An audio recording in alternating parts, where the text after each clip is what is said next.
Never react to fools again. The wisest man in the village never argued, not because he had nothing to say, not because he lacked the words or the intelligence to dismantle every foolish thing said in his presence. He had all of that in abundance, and everyone in the village knew it. He did not argue because he had learned something that most people spend their entire lives failing to understand. There was a merchant in the village, loud, self-important, the kind of man who needed every room to know he was in it. He had built a modest success and had confused that success with wisdom. He spoke constantly about everything, with the particular confidence of someone who had never been seriously wrong in his own estimation. One evening at the market, the merchant decided to challenge the old man publicly. He made a claim about the nature of trade that was so spectacularly wrong that 3 people standing nearby visibly flinched. He made it loudly. He made it with the theatrical confidence of someone who expects no serious challenge. Everyone looked at the old man. He was, after all, the person who knew better. He was the person who could have corrected the merchant with precision and authority. He was the person the room was waiting to respond. He looked at the merchant for a moment. Then he looked at the people around him. Then he did something that confused everyone who was not yet wise enough to understand it. He nodded, thoughtfully, as if considering something interesting, and returned to what he had been doing. The merchant denied the argument he had been seeking, denied the reaction that would have elevated his foolishness into a genuine contest, stood for a moment in a silence that was far more defeating than any rebuttal could have been. And then, with nothing to push against, he deflated. He moved on. The moment passed. Later, a young student who had witnessed the exchange approached the old man. He asked why he had said nothing. Surely the merchant had been wrong. Surely the people standing there deserved to hear the truth. The old man looked at him with the patience of someone who had answered this question many times, in many forms. He said, "When you argue with a fool in public, the people watching cannot always tell which of you is the fool. The merchant wanted a fight. I declined to give him one. That is not weakness. That is the most complete form of victory available in that situation. The fight he wanted required my participation to exist. I simply did not participate. And without my participation, there was no fight.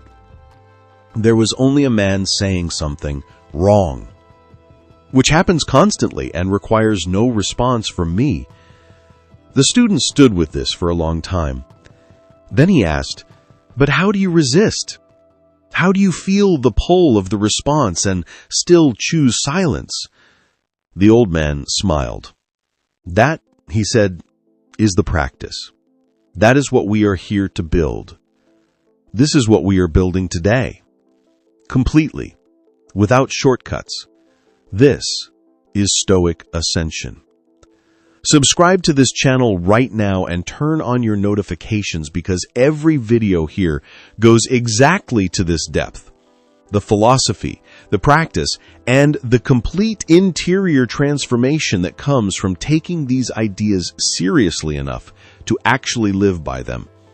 Every video builds on the last. What comes after this is something you genuinely do not want to miss. Understanding what a fool actually is. Before we go further, we have to be precise about what we mean when we use the word fool. Because the Stoic understanding of foolishness is not a moral judgment about a person's worth. It is a precise philosophical description of a particular relationship with reason, with reality, and with the consequences of one's own choices. In Stoic philosophy, a fool is not primarily someone who is unintelligent. Intelligence has almost nothing to do with it. There are highly intelligent fools, people of considerable cognitive ability who deploy that ability entirely in the service of their own unexamined impulses, their own defended positions, their own fear-driven aggression, their own need to be seen as superior, right, or powerful. A fool, in the Stoic sense, is someone who is governed entirely by what is outside them, whose emotional state is determined by circumstances, whose sense of self depends on external validation, whose behavior is reactive rather than chosen, who cannot separate what happens to them from how they respond to it, for whom the stimulus and the reaction are a single uninterrupted event, with no space of genuine choice in between. Epictetus described this condition with characteristic precision. He said that the person who is easily provoked has given someone else the key to their interior, that the person who cannot pass a foolish statement without responding to it has made the foolish statement more powerful than their own judgment, that the person who needs to correct every wrong they encounter has made the correction of wrong more important than their own peace, their own dignity, and their own genuine priorities. A fool, then, is not a fixed identity. It is a condition, a temporary or chronic condition of being governed from outside rather than from within. And the crucial recognition, the one that changes everything about how you relate to the fools you encounter, is this: reacting to a fool is itself a form of foolishness. Not because the reaction is always wrong, sometimes the reaction is justified, even necessary, but because the automatic, unexamined, emotionally driven reaction to someone else's foolishness is generated from exactly the same place that their foolishness comes from, the place of being governed by the exterior rather than the interior, the place of reacting rather than choosing. When you react automatically to a fool, you have become, in that moment, indistinguishable from them in the most important sense. You are both being moved by something external. You are both operating from the reactive place rather than the chosen one. The content of your reaction may be more intelligent than their provocation, but the structure of the moment, stimulus and automatic response, with no genuine space of choice between, is identical. This is what the Stoics were asking people to change. Not to become indifferent to foolishness, not to pretend that wrong things are not wrong or that provocative behavior is not provocative, but to insert the genuine space of choice between the provocation and the response. To make the response something you selected rather than something that simply happened because the stimulus occurred.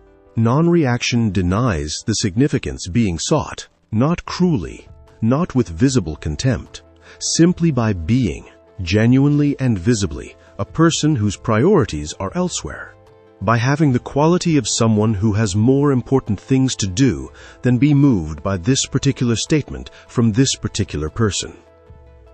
The second driver of provocative foolishness is the need for validation through conflict. There are people for whom conflict itself is a form of intimacy, for whom the argument is the connection, for whom being wrong together in a heated exchange feels more like genuine engagement than the quiet acknowledgement that comes from non-reaction. This sounds strange, but it is extremely common. People who grew up in environments where conflict was the primary mode of interaction, where argument was how love and attention were sought and received, where the only reliable way to get genuine presence from the people around them was to create conflict, these people bring that pattern into adulthood.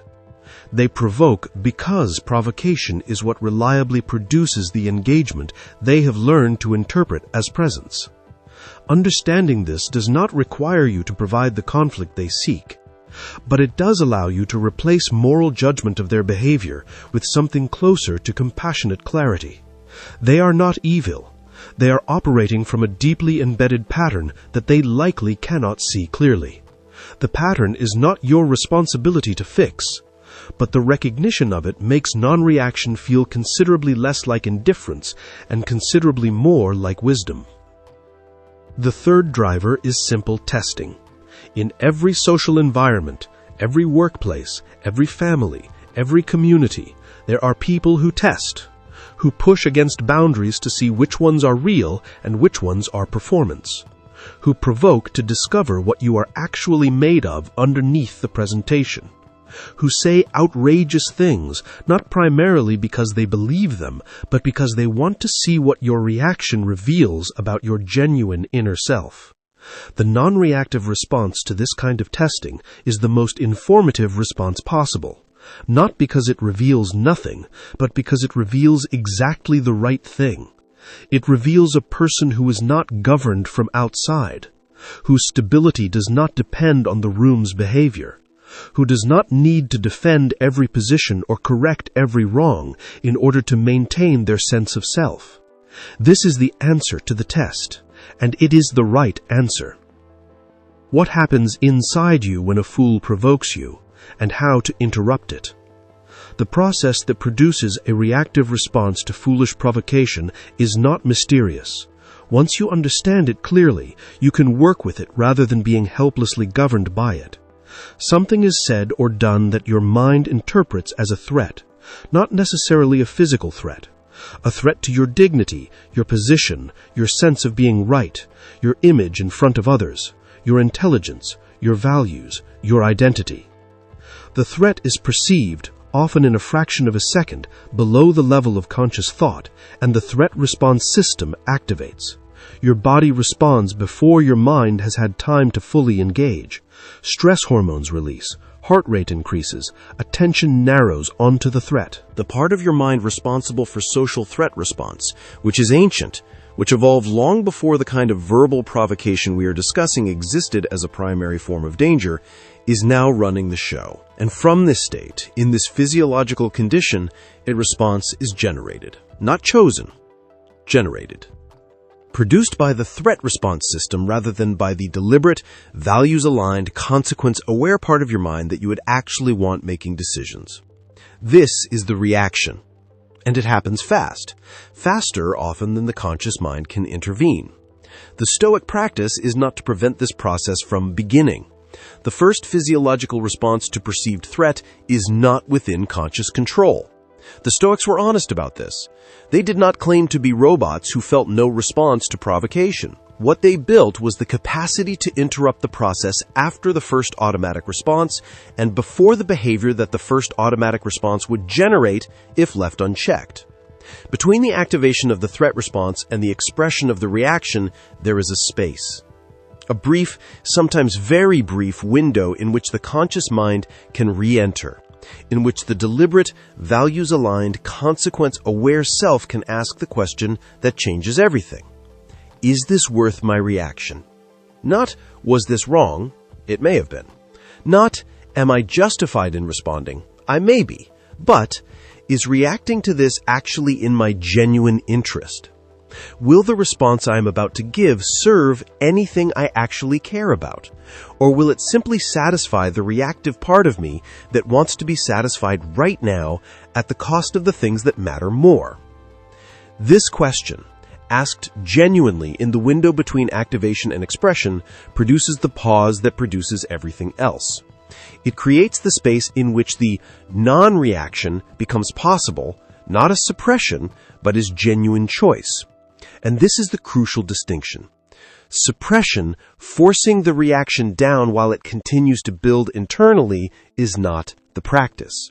It produces the delayed explosion, the resentment that accumulates until it erupts in a form more damaging than the original reaction would have been. The Stoic practice is not suppression. It is genuine reorientation, the honest recognition in the moment that reacting is not actually in your interest, that the fool has presented you with bait, and that the decision not to take the bait is not the restraint of your genuine self, it is the fullest expression of it. When that recognition is genuine, when the non-reaction comes from actual understanding rather than forced restraint, there is no suppressed energy building underneath. There is simply the clean, unencumbered choice of someone who saw the game, understood it, and declined to play. Non-reaction denies the significance being sought, not cruelly, not with visible contempt, simply by being, genuinely and visibly, a person whose priorities are elsewhere, by having the quality of someone who has more important things to do than be moved by this particular statement from this particular person. The second driver of provocative foolishness is the need for validation through conflict. There are people for whom conflict itself is a form of intimacy, for whom the argument is the connection, for whom being wrong together in a heated exchange feels more like genuine engagement than the quiet acknowledgement that comes from non-reaction. This sounds strange, but it is extremely common. People who grew up in environments where conflict was the primary mode of interaction, where argument was how love and attention were sought and received, where the only reliable way to get genuine presence from the people around them was to create conflict, these people bring that pattern into adulthood. They provoke because provocation is what reliably produces the engagement they have learned to interpret as presence. Understanding this does not require you to provide the conflict they seek, but it does allow you to replace moral judgment of their behavior with something closer to compassionate clarity. They are not evil. They are operating from a deeply embedded pattern that they likely cannot see clearly. The pattern is not your responsibility to fix, but the recognition of it makes non-reaction feel considerably less like indifference and considerably more like wisdom. The third driver is simple testing. In every social environment, every workplace, every family, every community, there are people who test, who push against boundaries to see which ones are real and which ones are performance, who provoke to discover what you are actually made of underneath the presentation, who say outrageous things, not primarily because they believe them, but because they want to see what your reaction reveals about your genuine inner self. The non-reactive response to this kind of testing is the most informative response possible, not because it reveals nothing, but because it reveals exactly the right thing. It reveals a person who is not governed from outside, whose stability does not depend on the room's behavior, who does not need to defend every position or correct every wrong in order to maintain their sense of self. This is the answer to the test, and it is the right answer. What happens inside you when a fool provokes you, and how to interrupt it? The process that produces a reactive response to foolish provocation is not mysterious. Once you understand it clearly, you can work with it rather than being helplessly governed by it. Something is said or done that your mind interprets as a threat, not necessarily a physical threat. A threat to your dignity, your position, your sense of being right, your image in front of others, your intelligence, your values, your identity. The threat is perceived, often in a fraction of a second, below the level of conscious thought, and the threat response system activates. Your body responds before your mind has had time to fully engage. Stress hormones release, heart rate increases, attention narrows onto the threat. The part of your mind responsible for social threat response, which is ancient, which evolved long before the kind of verbal provocation we are discussing existed as a primary form of danger, is now running the show. And from this state, in this physiological condition, a response is generated. Not chosen, generated. Produced by the threat response system rather than by the deliberate, values-aligned, consequence-aware part of your mind that you would actually want making decisions. This is the reaction. And it happens fast. Faster often than the conscious mind can intervene. The Stoic practice is not to prevent this process from beginning. The first physiological response to perceived threat is not within conscious control. The Stoics were honest about this. They did not claim to be robots who felt no response to provocation. What they built was the capacity to interrupt the process after the first automatic response and before the behavior that the first automatic response would generate if left unchecked.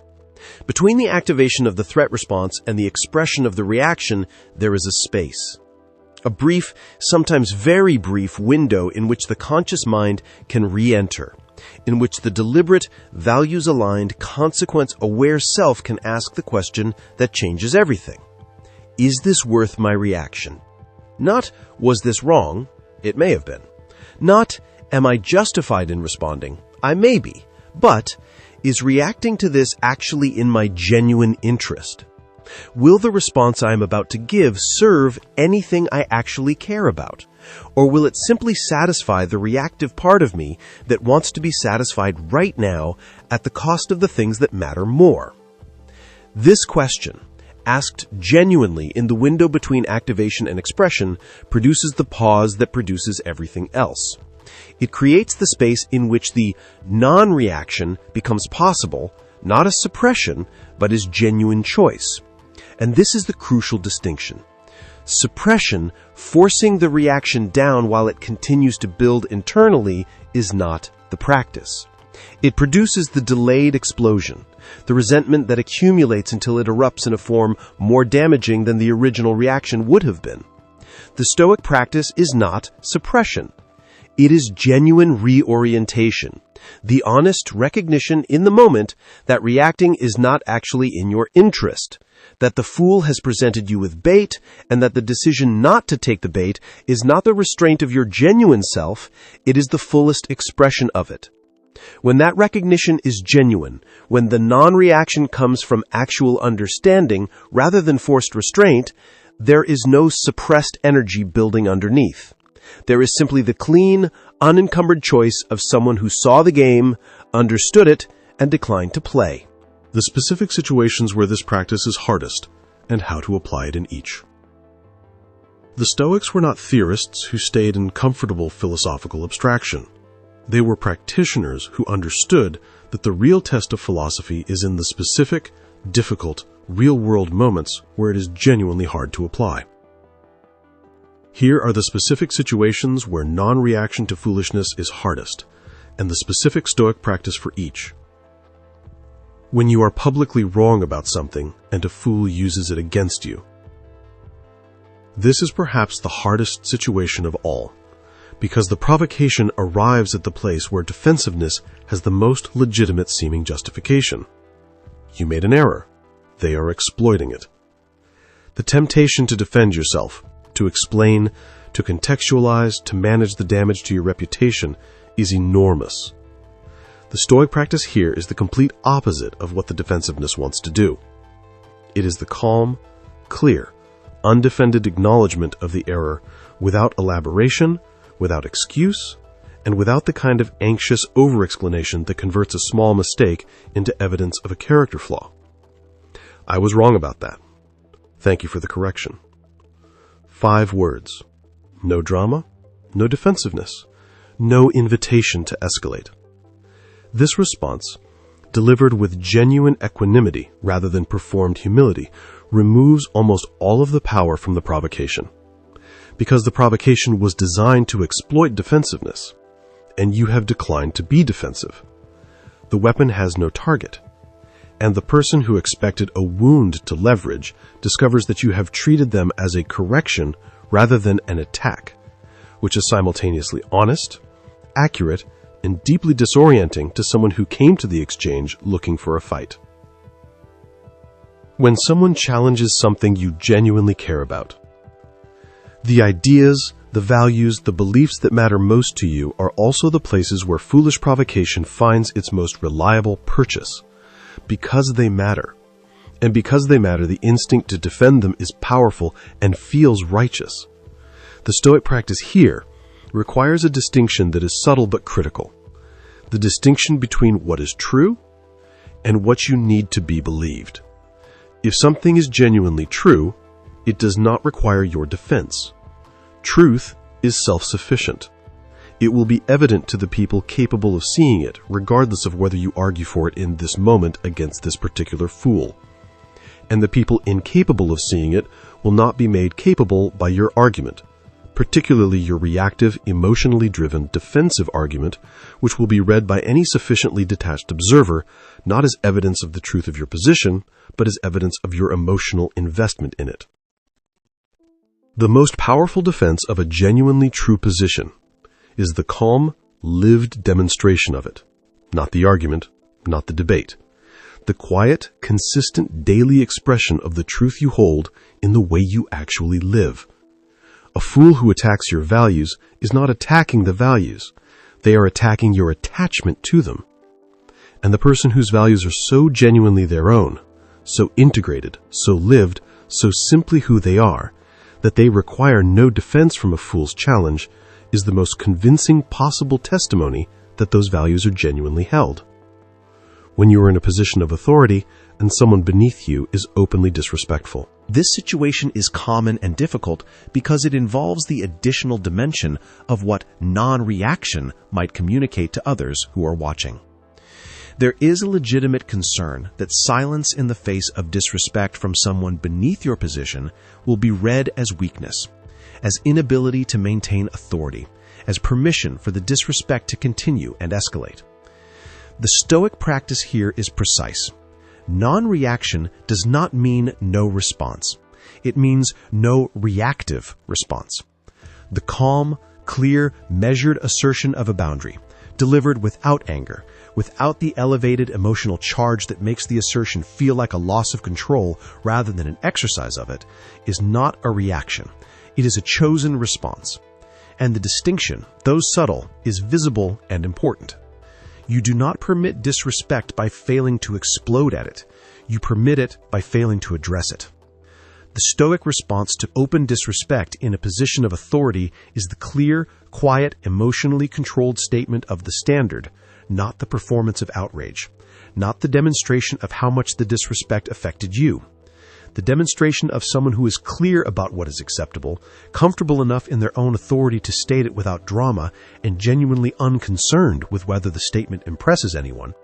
Authority is not demonstrated by reaction. It is demonstrated by the quality of deliberate response.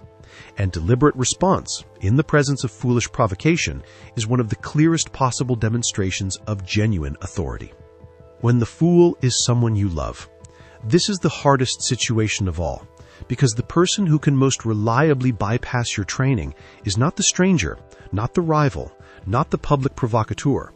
It is the person who knows you most completely, who has access to the interior that you protect from everyone else, who knows from years of proximity exactly which words land with exactly the force of impact that random strangers' words cannot replicate.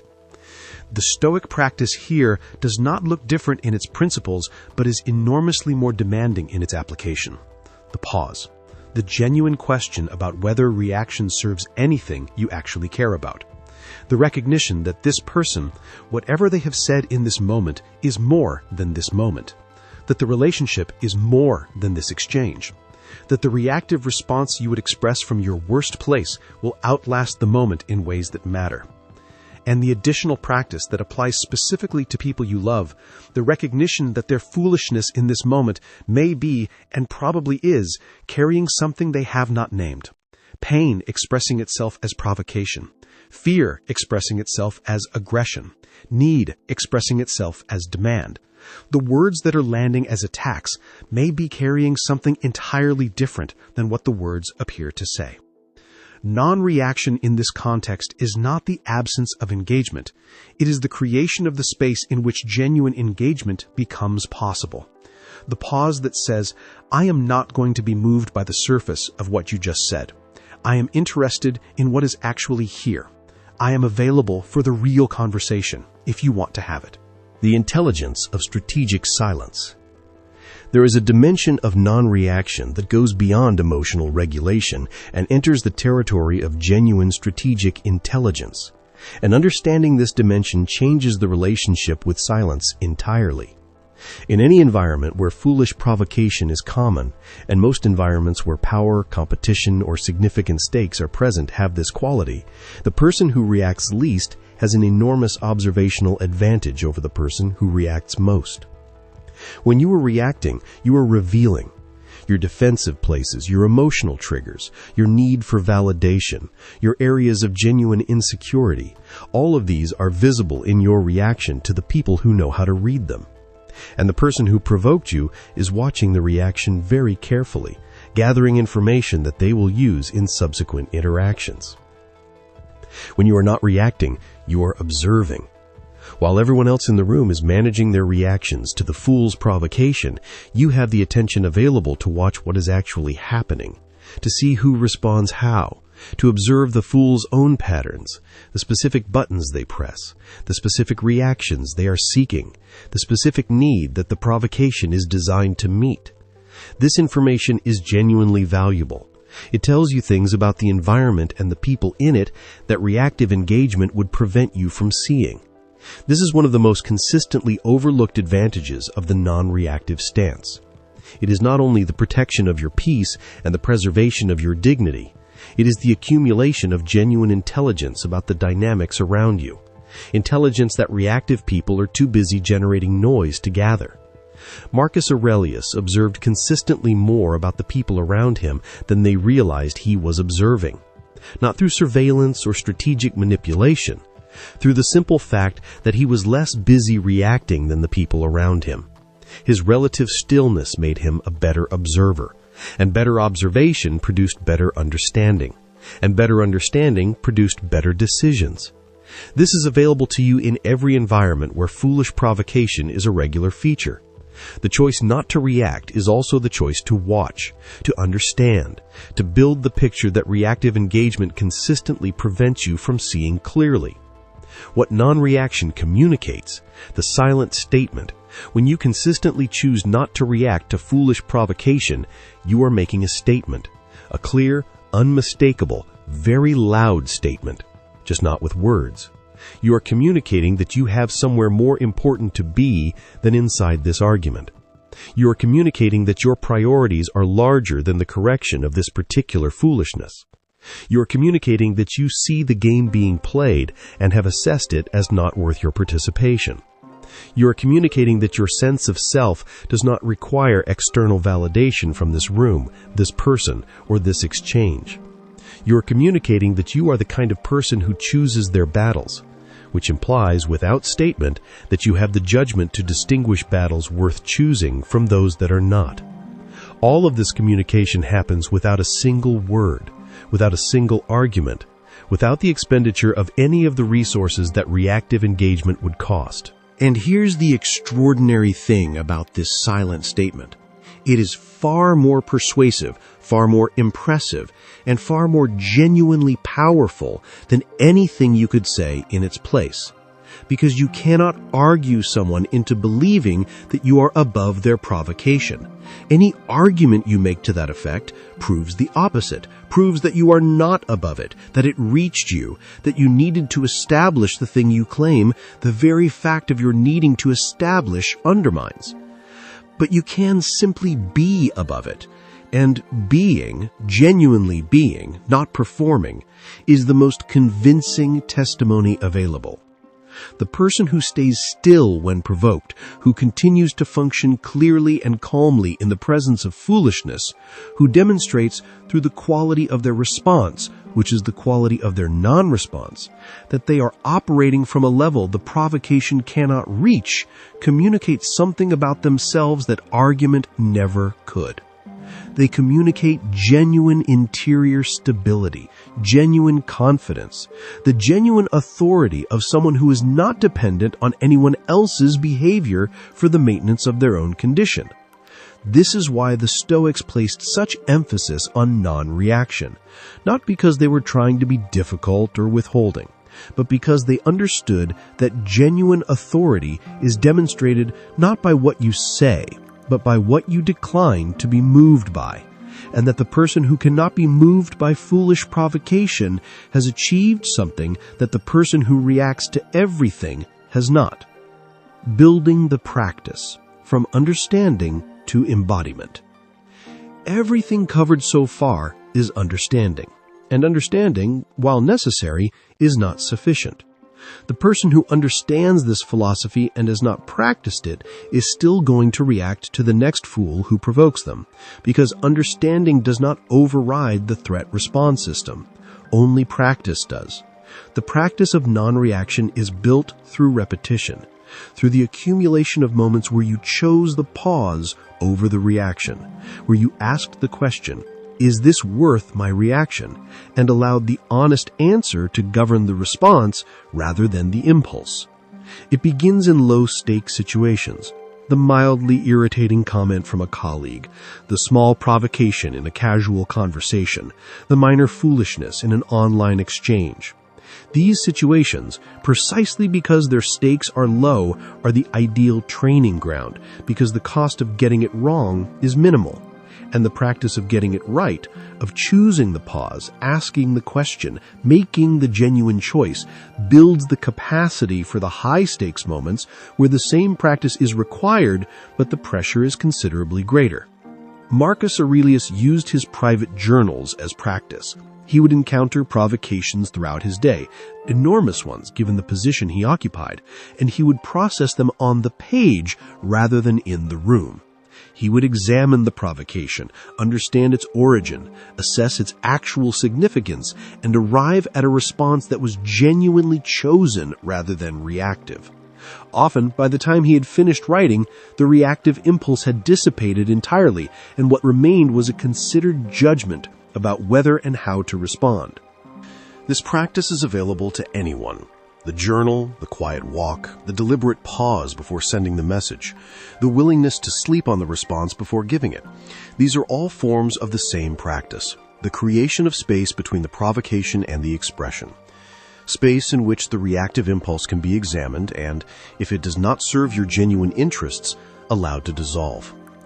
The practice also includes the honest examination of your own triggers, the specific topics, the specific tones, the specific people who most reliably bypass your training and produce the automatic reaction.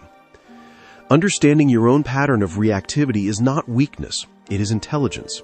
It is the recognition that the practice needs to go deeper precisely where the reaction is most reliable, that these are the places where the training has not yet fully taken hold, and that they deserve the specific deliberate attention that will make them less reliable over time. This examination is not comfortable. Looking honestly at your own defensive places, acknowledging that this particular topic produces this particular reaction, that this particular person gets through in this particular way, requires the kind of honest self-knowledge that most people avoid precisely because it reveals the places they would prefer to believe are already handled. But the revelation is the beginning of genuine mastery. You cannot change what you refuse to see clearly. And seeing it clearly, with the honest, non-judgmental precision that genuine self-examination requires, is how the practice goes from theoretical to embodied. The long-term transformation, what years of this practice produce. The person who practices non-reaction to foolishness consistently over years becomes eventually genuinely different from the person they were before the practice. Not different in the sense of having fewer feelings. If anything, the feelings become more available, more genuine, more fully felt. Because the energy that was being consumed in reactive management of every provocation is now available for actual feeling. The person who does not spend their emotional energy reacting to fools has more emotional energy for the things that genuinely deserve it. Different in the sense of the automatic response changing. In the early stages of the practice, non-reaction requires effort. Conscious, deliberate, sometimes strenuous effort. The reactive impulse is strong, the pause is brief. The question has to be asked with urgency because the impulse is already halfway to expression. In the later stages, for those who sustain the practice, something shifts. The pause becomes the default rather than the exception. The question, is this worth my reaction, begins to be answered before it has to be consciously asked, because the accumulated experience of having asked it thousands of times has changed the way the mind processes the provocation. The pause is now built into the first response rather than being inserted after it. And eventually, not for everyone, not completely, but as a genuine direction of movement, the bait stops being experienced as bait. The fool's provocation encountered from a practiced interior is simply a thing that happened, not a threat requiring defense, not an injustice requiring correction, not an insult requiring response. Simply a thing that happened, in a world where many things happen, to a person who has somewhere more important to be. This is not indifference. It is not the numbness of someone who has stopped caring. It is the genuine equanimity of someone who cares about the right things enough that they cannot be distracted from those things by the wrong ones. It is, in the most practical and observable sense, freedom. freedom from the compulsion to react, freedom from the constant expenditure of energy on things that do not deserve it, freedom to direct the full attention and the full capacity of a genuinely developed interior toward the things that actually matter. This freedom is available. It is built through practice. It begins with the next provocation you encounter and the choice, in that moment, to create the pause rather than simply following the impulse. The deeper wisdom, what the fool teaches you. Here is the thing that most conversations about dealing with fools miss entirely. The fool is not only an obstacle, the fool is also a teacher. Not an intentional one, not a willing one, but a consistent and reliable teacher of the most important curriculum available. Every time a fool provokes you and you manage the practice imperfectly, every time the reaction arrives before the pause, every time the impulse bypasses your training and produces an expression you regret, the fool has revealed something about your interior that you needed to know. They have shown you exactly where the practice has not yet fully taken hold, exactly which topic, which tone, which kind of challenge reaches the place inside you that has not yet been fully developed, exactly where the wall of your inner citadel is thinnest. This is not a verdict, it is a map. And a map is the most valuable thing available to someone who knows they need to build something. It tells you precisely where to build. It removes the guesswork from the practice. It converts what looked like a defeat, reacting when you intended not to, into specific, actionable information about where the next stage of growth is located. Marcus Aurelius wrote about difficult people in exactly this spirit. He said that the people who test us are in a sense providing a service, not because they intend to, not because they are wise or generous or good, but because the test reveals something that comfort would have concealed. And the revelation, however uncomfortable, is always more useful than the comfortable ignorance it replaces. The fool who provokes you is giving you something, unwillingly, unknowingly, but giving you something genuinely valuable. They are showing you where you are still reactive, where the interior work is not yet complete, where the practice needs to go deeper. Receive this gift with the honesty it deserves, not with gratitude to the fool. They have not earned that, but with the honest recognition that what they revealed is information you needed, and then use it. Use it to direct the practice, to go deeper in exactly the place the provocation exposed, to build the wall precisely where the fool's attack showed you the wall was thin. This is the complete Stoic relationship with foolish provocation, not only the discipline of non-reaction, the intelligence to extract from every failed non-reaction the specific information that makes the next one more likely to succeed. The world needs fewer reactions and more responses. There is something that needs to be said about this practice that goes beyond the personal benefit. We live in a time when reaction has been elevated to virtue, when the speed and force of your response to provocation is treated as evidence of how much you care, when silence in the face of foolishness is misread as complicity, when the performance of outrage has become the primary currency of moral seriousness. This is exactly backwards. And the cost is paid not only by the individuals who cannot resist reacting, but by the communities and relationships and conversations they inhabit. The person who reacts to every provocation does not build. They are too busy reacting. The energy that could be directed toward genuine understanding, genuine repair, genuine contribution to the problems they claim to care about is consumed, continuously, in the management of provocation that was specifically designed to consume it. The person who responds, who chooses deliberately, who speaks from genuine understanding rather than reactive emotion, who addresses what is actually real rather than what was specifically designed to produce a reaction to it, that person builds, slowly, quietly, without the immediate satisfaction of the reactive expression, but genuinely, in ways that last, in ways that actually move the things they care about moving. The world does not need more reactions.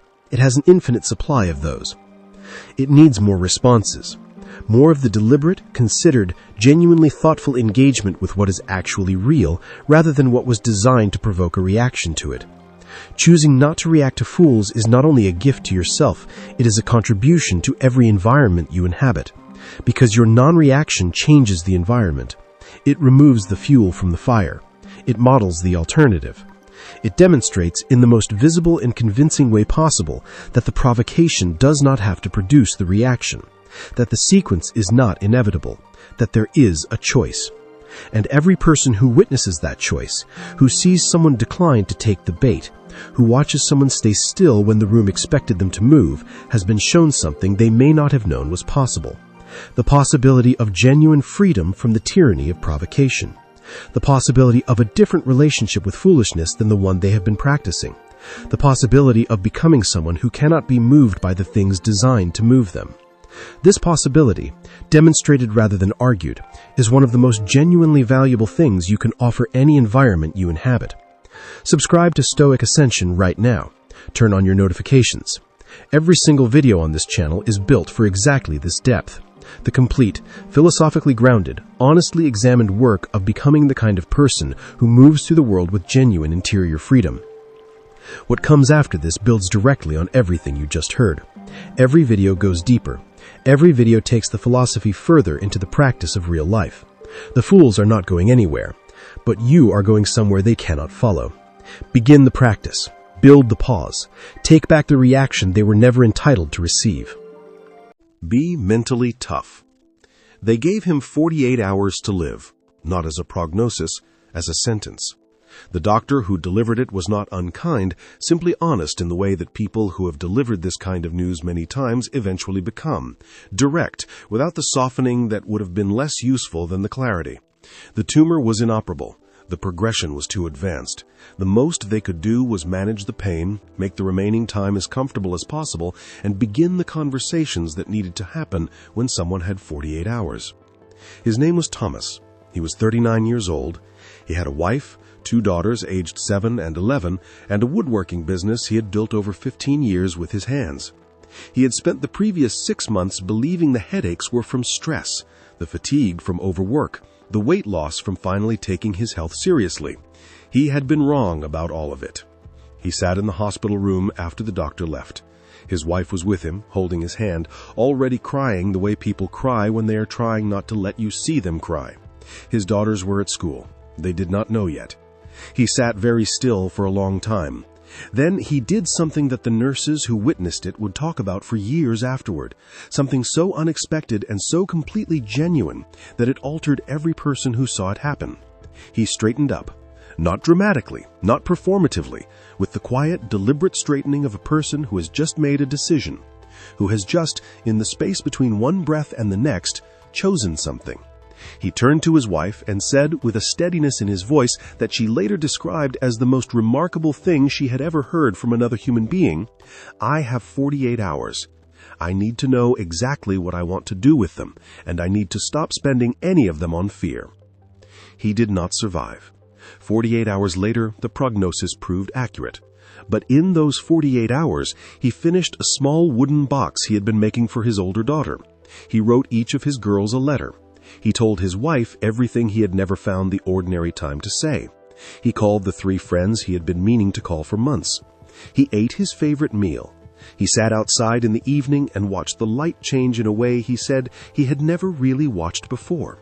He used every hour. Not because he was not afraid. He was. He told his wife the fear was there, real and present and enormous. But he had made a decision, in that moment of stillness in the hospital room, in that quiet straightening, that the fear was not going to be the author of what remained. That whatever was left of his time was going to be his, genuinely his, chosen and inhabited and used. What Thomas demonstrated in those 48 hours was not the absence of fear. It was not the pretense of invulnerability. It was something far more difficult and far more genuinely rare: mental toughness. Not the performed, loudly declared, motivationally packaged version of mental toughness that fills content feeds and sells merchandise. The real kind, the quiet kind, the kind that shows up in the hospital room at 39 years old with 48 hours and a decision to make. That is what we are building today, completely, without shortcuts. This is Stoic Ascension. Subscribe to this channel right now and turn on your notifications, because every single video here is built for exactly this level of depth. The philosophy, the practice, the complete interior work that builds the kind of person Thomas was in that room. What comes after this builds directly on everything you are about to hear. You do not want to miss what is coming. What mental toughness actually is. There is perhaps no concept in all of personal development that is more widely discussed and more thoroughly misunderstood than mental toughness. The popular understanding of it is almost entirely wrong, and the wrongness costs people something significant, because people who are pursuing the popular understanding are building something different from what they think they are building.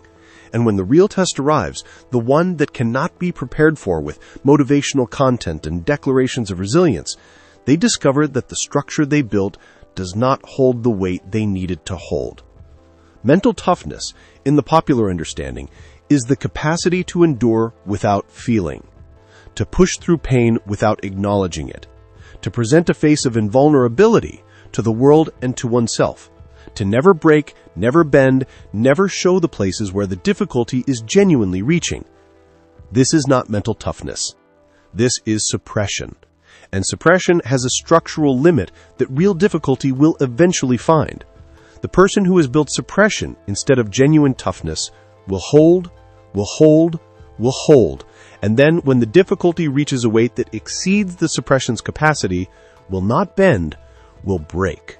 Suddenly, completely, in a way that the gradual honoring of genuine feeling would never have produced.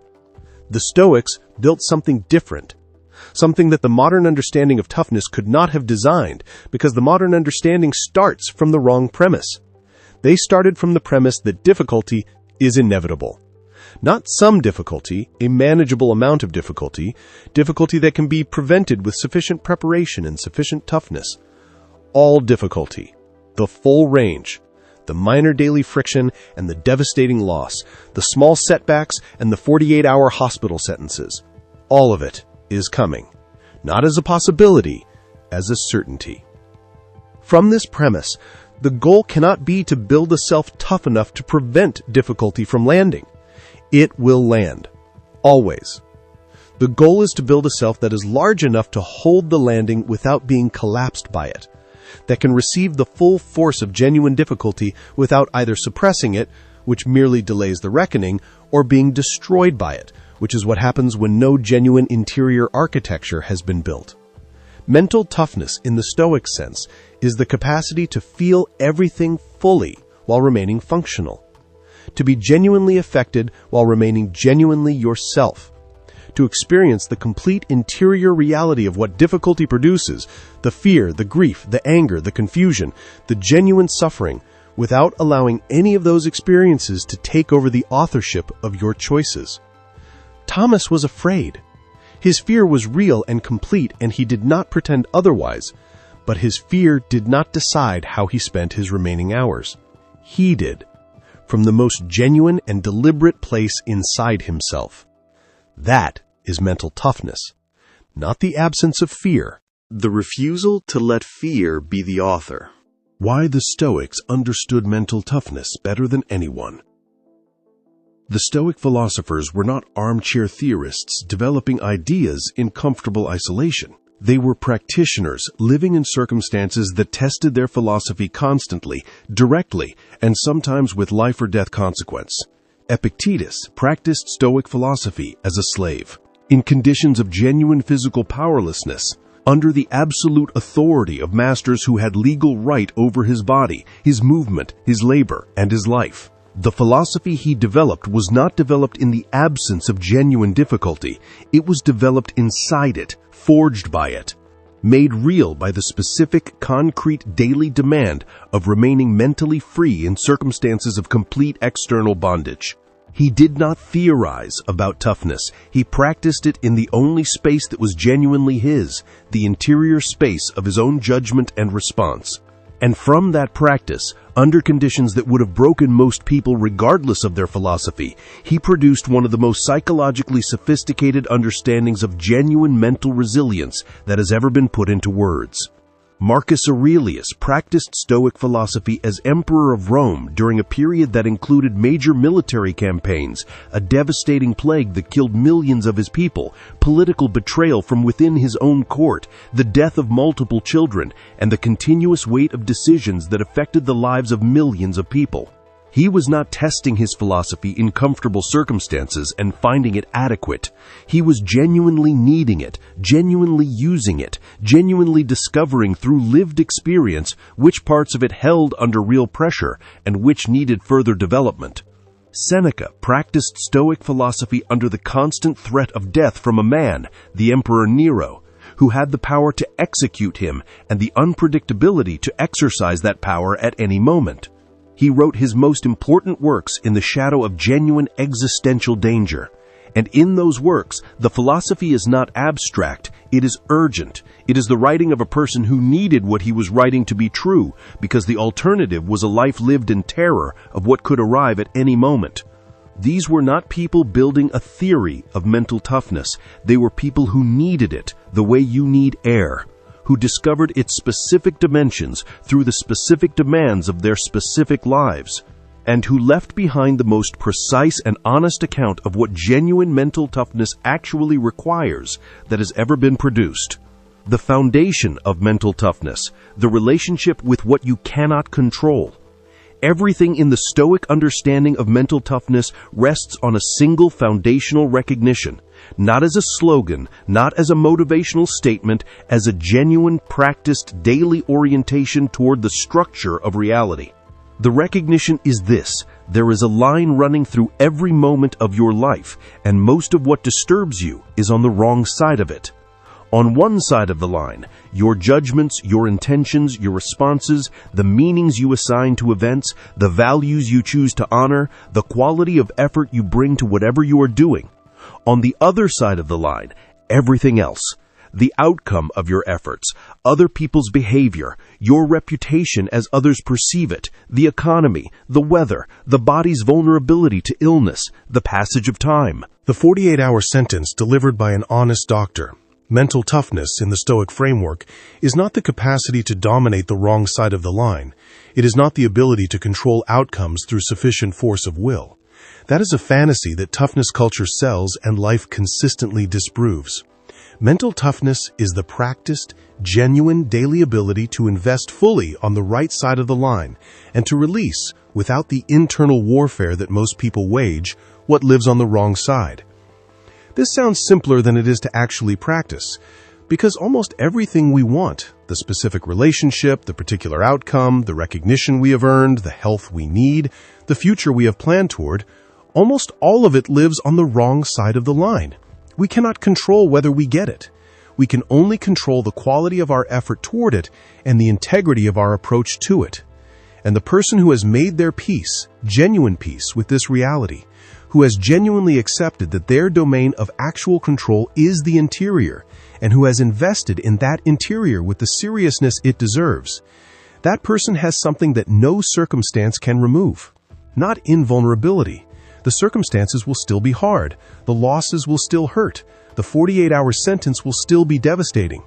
But the person who has genuinely made their peace with the line will meet even that sentence from a different place than the person who has spent their life trying to control what was never theirs to control. They will meet it from a place that Thomas found in that hospital room. Not the pretense of peace, the genuine thing. The thing built through years of practicing exactly this. The 5 pillars of genuine mental toughness.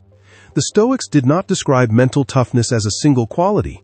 They understood it as a structure built from several distinct but interconnected pillars, each one necessary, none sufficient alone. Understanding these pillars clearly is the beginning of building them deliberately. The first pillar is the acceptance of impermanence. Everything ends, everything changes. Every person you love will either leave you or be left by you. Every circumstance you depend on will eventually shift. Every version of yourself that you have built will eventually be required to become something different. Every achievement will become the past. Every status will be superseded. This is not a counsel of despair. It is the most accurate description of reality available. And the person who has genuinely integrated this description, who has stopped spending energy fighting the impermanence that cannot be fought, is the person who can receive change, even devastating change, without being destroyed by the shock of its arrival.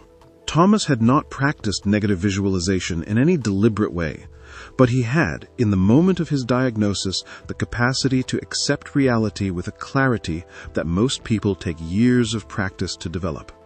Something in him met the truth rather than fighting it, and in that meeting, in that acceptance of the line as it actually was, he found the space to use what remained rather than spend it in denial. The second pillar is the cultivation of voluntary hardship. Genuine mental toughness is not built in comfortable circumstances. It is built through the deliberate, regular practice of doing difficult things when you could choose easier alternatives. Seneca was explicit about this. He wrote that the person who has never been tested by difficulty has no genuine knowledge of their own capacity. That the toughness claimed by someone who has never genuinely encountered something hard is not toughness. It is an untested hypothesis, and untested hypotheses collapse the moment the real test arrives. He practiced what he preached. A man of substantial wealth and access to every comfort available in Rome, he would regularly spend periods eating poorly, sleeping uncomfortably, wearing the roughest available clothing. Not because he was required to, because he needed to know from inside, not from theory, that the comfortable life he had built was not the condition for his functioning. That he could function, genuinely function, in the absence of every comfort he currently enjoyed. This is the specific purpose of voluntary hardship in the development of mental toughness. Not punishment, not asceticism as an end in itself. The deliberate acquisition of evidence that cannot be acquired any other way, that you are larger than your comforts, that your capacity to function is not conditional on your circumstances being favorable. Every person who practices voluntary hardship consistently builds a specific kind of confidence that comfortable people do not have. The confidence of someone who has been without and has continued, who has been cold and hungry and tired and lonely and uncomfortable deliberately and has discovered that they could handle it, that the feared experience when actually met was not as defeating as the fear of it promised it would be. This confidence is not arrogance. It is the quiet assurance of someone who has tested their own capacity and found it trustworthy, and it holds in ways that untested confidence never holds. The third pillar is the honest examination of fear.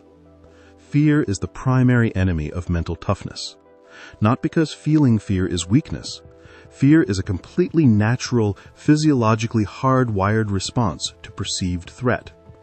The person who claims to feel no fear is either lying or has encountered nothing genuinely worth being afraid of. The enemy of mental toughness is not fear. It is the unexamined fear. The fear that has never been honestly named, honestly assessed, honestly engaged with. The fear that is running in the background, shaping decisions, limiting engagement, preventing the full inhabitation of your own life, without ever being brought into the light where it can be accurately evaluated. The Stoic practice with fear is not suppression, it is examination. The deliberate, honest, sometimes uncomfortable process of bringing the specific fear into clear view and asking the questions that examination makes possible. What exactly am I afraid of? Not the general feeling of being afraid, the specific content of the fear, named precisely. Is this fear accurately calibrated to the actual probability and severity of what I fear? Or has my mind inflated the threat beyond what honest assessment supports? If what I fear would actually happen, what would I do? Because the mind, left to itself, tends to stop at the feared event, as if it were a wall. But most feared events, when actually encountered, reveal themselves as experiences that can be survived, that have been survived by other people, that contain more workability than the fear suggested they would. And finally, is this fear governing my choices in ways I would not endorse if I were thinking clearly? Is it preventing something I genuinely want to do, or warning me away from something genuinely dangerous? The answers to these questions, obtained through genuine examination rather than anxious rumination, almost always reduce the power of the fear. Not to zero, but from an overwhelming thing that cannot be approached to a specific thing that can be honestly engaged with. And a fear that can be honestly engaged with is a fear that can be worked with, which is the beginning of genuine toughness in its presence. The fourth pillar is the practice of operating from values rather than emotions. This is perhaps the most demanding and the most distinctively Stoic of the 5 pillars, and it is the one that most clearly separates genuine mental toughness from the performed version. The emotionally driven person is reactive. When circumstances are good, they feel capable. When circumstances are difficult, they feel defeated. When the mood is high, they pursue their goals with energy. When the mood is low, they find reasons why today is not the day. Their behavior is consistently weather-vaned toward their emotional state, rising and falling with it, productive when it cooperates and paralyzed when it does not.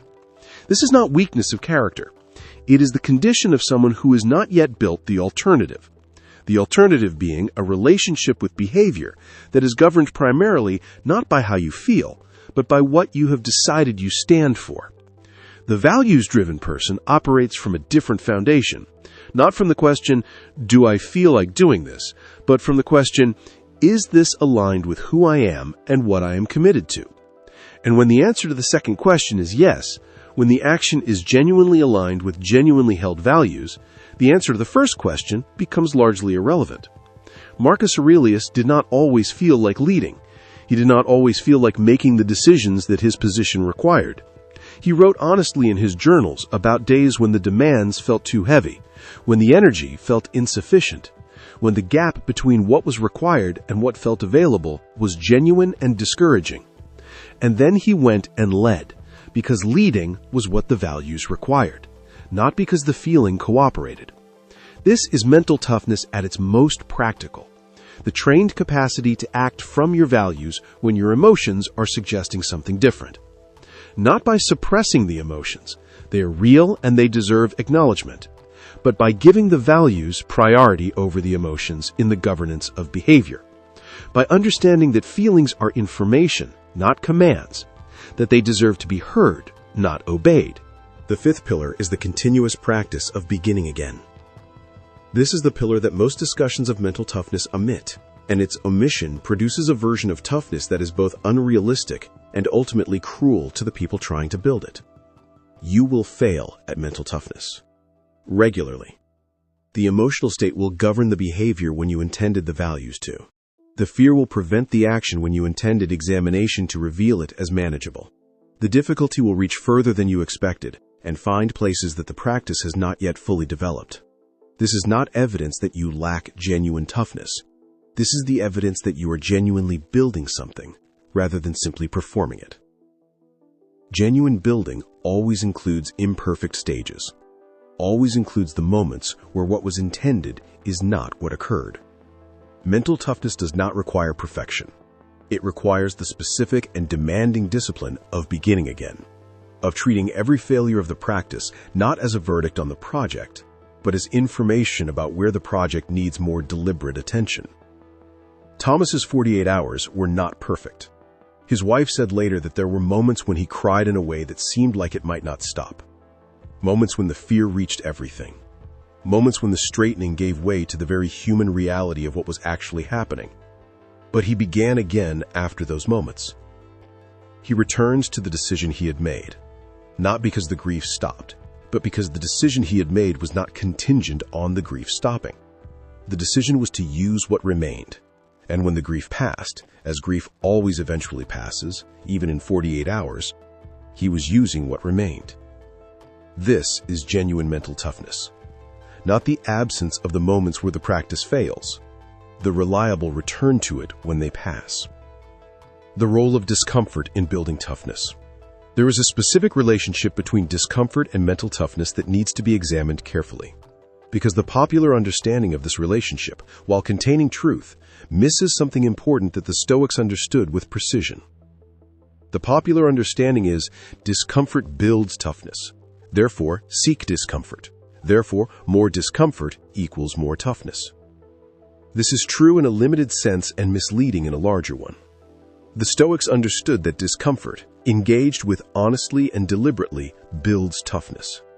But discomfort that is simply endured, without examination, without the honest engagement that converts experience into understanding, this kind of discomfort builds only the capacity to endure, which is useful, but which is a smaller thing than genuine mental toughness. The difference is in the relationship with the discomfort while it is happening. The person who grinds through difficulty without examining it, who endures the cold, the hunger, the fatigue, the painful conversation, the extended uncertainty through the force of will, and then moves on, has built endurance, has built the capacity to hold on. The person who grinds through the same difficulty while simultaneously examining it, who is curious about what the difficulty is revealing, who is asking what this experience is teaching about their own capacity, their own fears, their own patterns of response, this person has built something with more dimension. Something that holds not just through physical or temporal endurance, but through the genuine understanding of what difficulty actually requires from a person who encounters it. This is why Marcus Aurelius' most important practice was not the physical hardship he practiced. It was the reflective examination of that hardship. The private journals that converted daily experience, including difficult daily experience, into genuine understanding. The consistent daily practice of asking what today taught about who I am and who I am capable of becoming. Discomfort plus examination produces wisdom. Discomfort alone produces only endurance. And wisdom, applied to difficulty, is a considerably more sophisticated and more reliable resource than endurance alone. Build both, but understand that the examination is what makes the discomfort genuinely transformative rather than merely painful. Mental toughness and the people around you. No examination of mental toughness is complete without an honest look at the role that relationships play in building and maintaining it. Because the Stoics were not advocates for the isolated, self-sufficient individual who needs nothing from anyone. They were deeply social thinkers who understood that the interior work of building genuine toughness happens in relationship with other people, is shaped by those relationships, tested by those relationships, and in the best cases, supported by those relationships in ways that make the building considerably more possible. The people you spend the most time with are shaping your relationship with difficulty, not through what they say necessarily, through what they model, through the standard they set for how difficulty is engaged with, how fear is handled, how setbacks are processed, how the practice of beginning again is or is not valued. The person who surrounds themselves primarily with people who avoid difficulty, who catastrophize in the face of setbacks, who treat their own limitations as fixed and permanent, who respond to the invitation to grow with resentment or fear. This person is fighting an uphill battle in their own development, not because the people around them are bad, but because the ambient standard of how difficulty is handled is consistently lower than the standard they are trying to build toward. The Stoics were explicit about this. Epictetus taught his students that the choice of companions was one of the most consequential choices available. Not because you should only spend time with people who are already wise, that would eliminate most of the genuinely valuable human relationships available, but because the standard to which you hold yourself is heavily influenced by the standard you see honored or dishonored around you daily. Seek out the people who are genuinely building something, whose relationship with difficulty is honest and engaged rather than avoidant or performed, whose toughness, and it need not be the same kind as yours, built through the same means, is real enough to be recognizable, whose presence over time makes the practice feel less unusual, more possible, more like something that people genuinely do rather than something that requires exceptional circumstances to achieve. This does not mean abandoning the people in your life who have not yet found this practice. It means being deliberate about where you invest the time and energy that most significantly shapes the standard to which you hold yourself.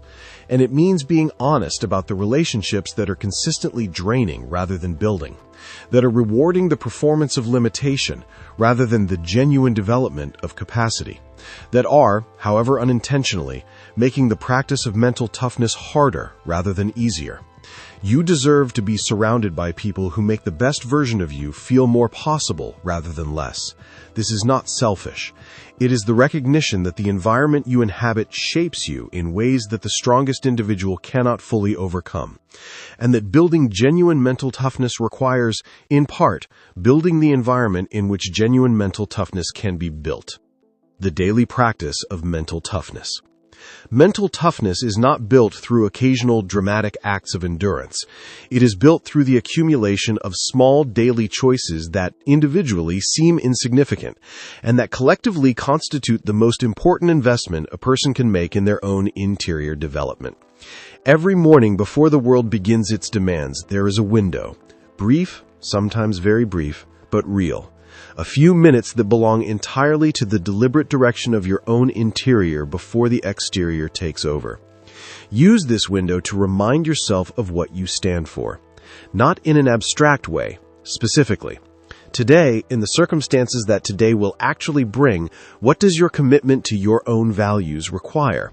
What difficulty is likely to arrive, and what will the practice of genuine toughness look like in its presence? This is the Stoic practice of the morning preparation, not positive visualization, not the imagination of success, the honest, eyes-open anticipation of what the day will genuinely require and the deliberate decision in advance about who you are going to be in its presence. Throughout the day, every moment of genuine difficulty is an opportunity for the specific practice, not to perform toughness for anyone watching, to actually exercise the pillar that the difficulty is testing. The moment of fear, stop, name it, examine it, ask the question of whether it is accurately calibrated and what you would do if what you fear actually arrived. The moment of impulse to avoid, stop, ask whether the avoidance serves your values or only your comfort. The moment of setback, stop, resist the narrative that converts a specific difficulty into a permanent verdict. Ask what this is revealing about where the practice can go deeper. Each of these micro-practices is a repetition, and repetitions build the capacity that the dramatic test will eventually require. The person who has done 10,000 small reps of honest examination, of deliberate choice over impulse, of values-governed behavior in the face of emotional resistance, this person arrives at the dramatic test in a different condition than the person who has been avoiding difficulty and waiting for toughness to arrive through some other means. The evening practice is the honest accounting, not punishment, the patient, fair, honest review of where the day honored the practice and where it did not, where the toughness held and where the avoidance or the reaction or the emotional governance took over. What today revealed about where the practice is strong and where it needs more deliberate attention. And then the complete release of the day, not carrying its failures into tomorrow as punishment, as information clearly gathered and honestly faced and then set down. Because tomorrow's practice requires freshness, and freshness requires that today, however it went, is genuinely over. What mental toughness feels like from the inside. Most descriptions of mental toughness describe it from the outside, how it appears to others, the face it presents to the world, the qualities that make it recognizable in someone who has built it. But what does it actually feel like from the inside? What is the interior experience of a person who has genuinely built genuine mental toughness? It does not feel like invulnerability. The genuinely tough person still feels everything. Still feels the fear, the grief, the disappointment, the full range of human experience that difficulty produces. These feelings are not dulled by toughness. If anything, they become more vivid, more genuinely felt, because the energy that used to be consumed in managing and avoiding and suppressing is now available for actually feeling. It feels like a kind of groundedness that the feelings moved through rather than displace. Like a stable center that the emotional weather passes around, not because the center is defended against the weather, but because the center is genuinely stable enough to allow the weather without being structurally threatened by it. It feels like the difference between being swept and being moved. A person without genuine mental toughness is swept by their emotional experiences. The fear sweeps them into avoidance. The grief sweeps them into paralysis. The anger sweeps them into reaction. They do not choose the movement, they are carried by it. A person with genuine mental toughness is moved by the same experiences. The fear moves them, the grief moves them, the anger moves them, but they are not swept. They retain the authorship of where they go. They feel the force of the emotion and they choose from the genuine interior what the emotion's expression will be. Thomas was moved in that hospital room, moved profoundly, genuinely, completely, but he was not swept. He chose, from the most genuine interior place available to him, exactly what those 48 hours would look like. The emotion was fully present and fully felt. The choice remained his. That is the interior experience of genuine mental toughness. Not the absence of feeling, the authorship of choice in the presence of feeling. And this experience, built through the daily, unglamorous, never-finished practice of the 5 pillars, becomes more accessible over time. Not easier necessarily, but more reliably available, more consistently the default rather than the heroic exception. What mental toughness makes possible, the deepest reason to build genuine mental toughness, is not the capacity to endure difficulty. It is what genuine mental toughness makes possible in the life of the person who has built it. It makes possible full engagement. The person who is afraid of difficulty protects themselves from it by never fully engaging with the things that matter most. The genuinely important things are also the ones with the most potential for genuine loss. The important relationship can be lost. The important work can fail. The important aspiration can be rejected. And the person who cannot tolerate the possibility of that loss will not fully engage with the thing, will hold something back, maintain a protective distance, never bring the full weight of themselves to bear on what matters most.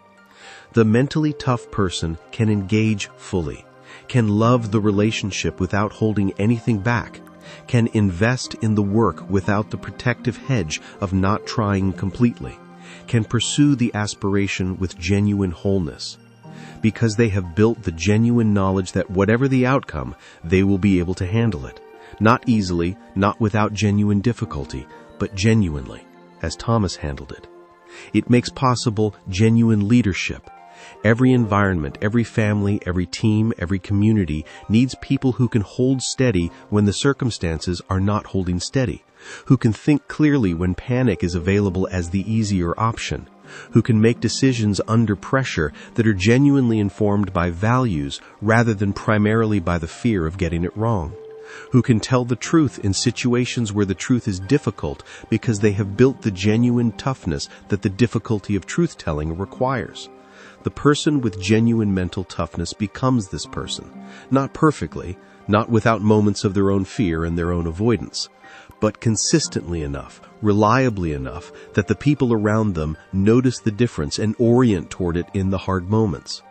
It makes possible genuine peace, not the peace of a life without difficulty, the peace of a person who is no longer spending the majority of their interior energy managing the fear of difficulty, who has so thoroughly faced and examined the things they feared that the fears have lost most of their governing power, who can look at the full scope of what a human life might require from them and find, rather than terror, something closer to readiness.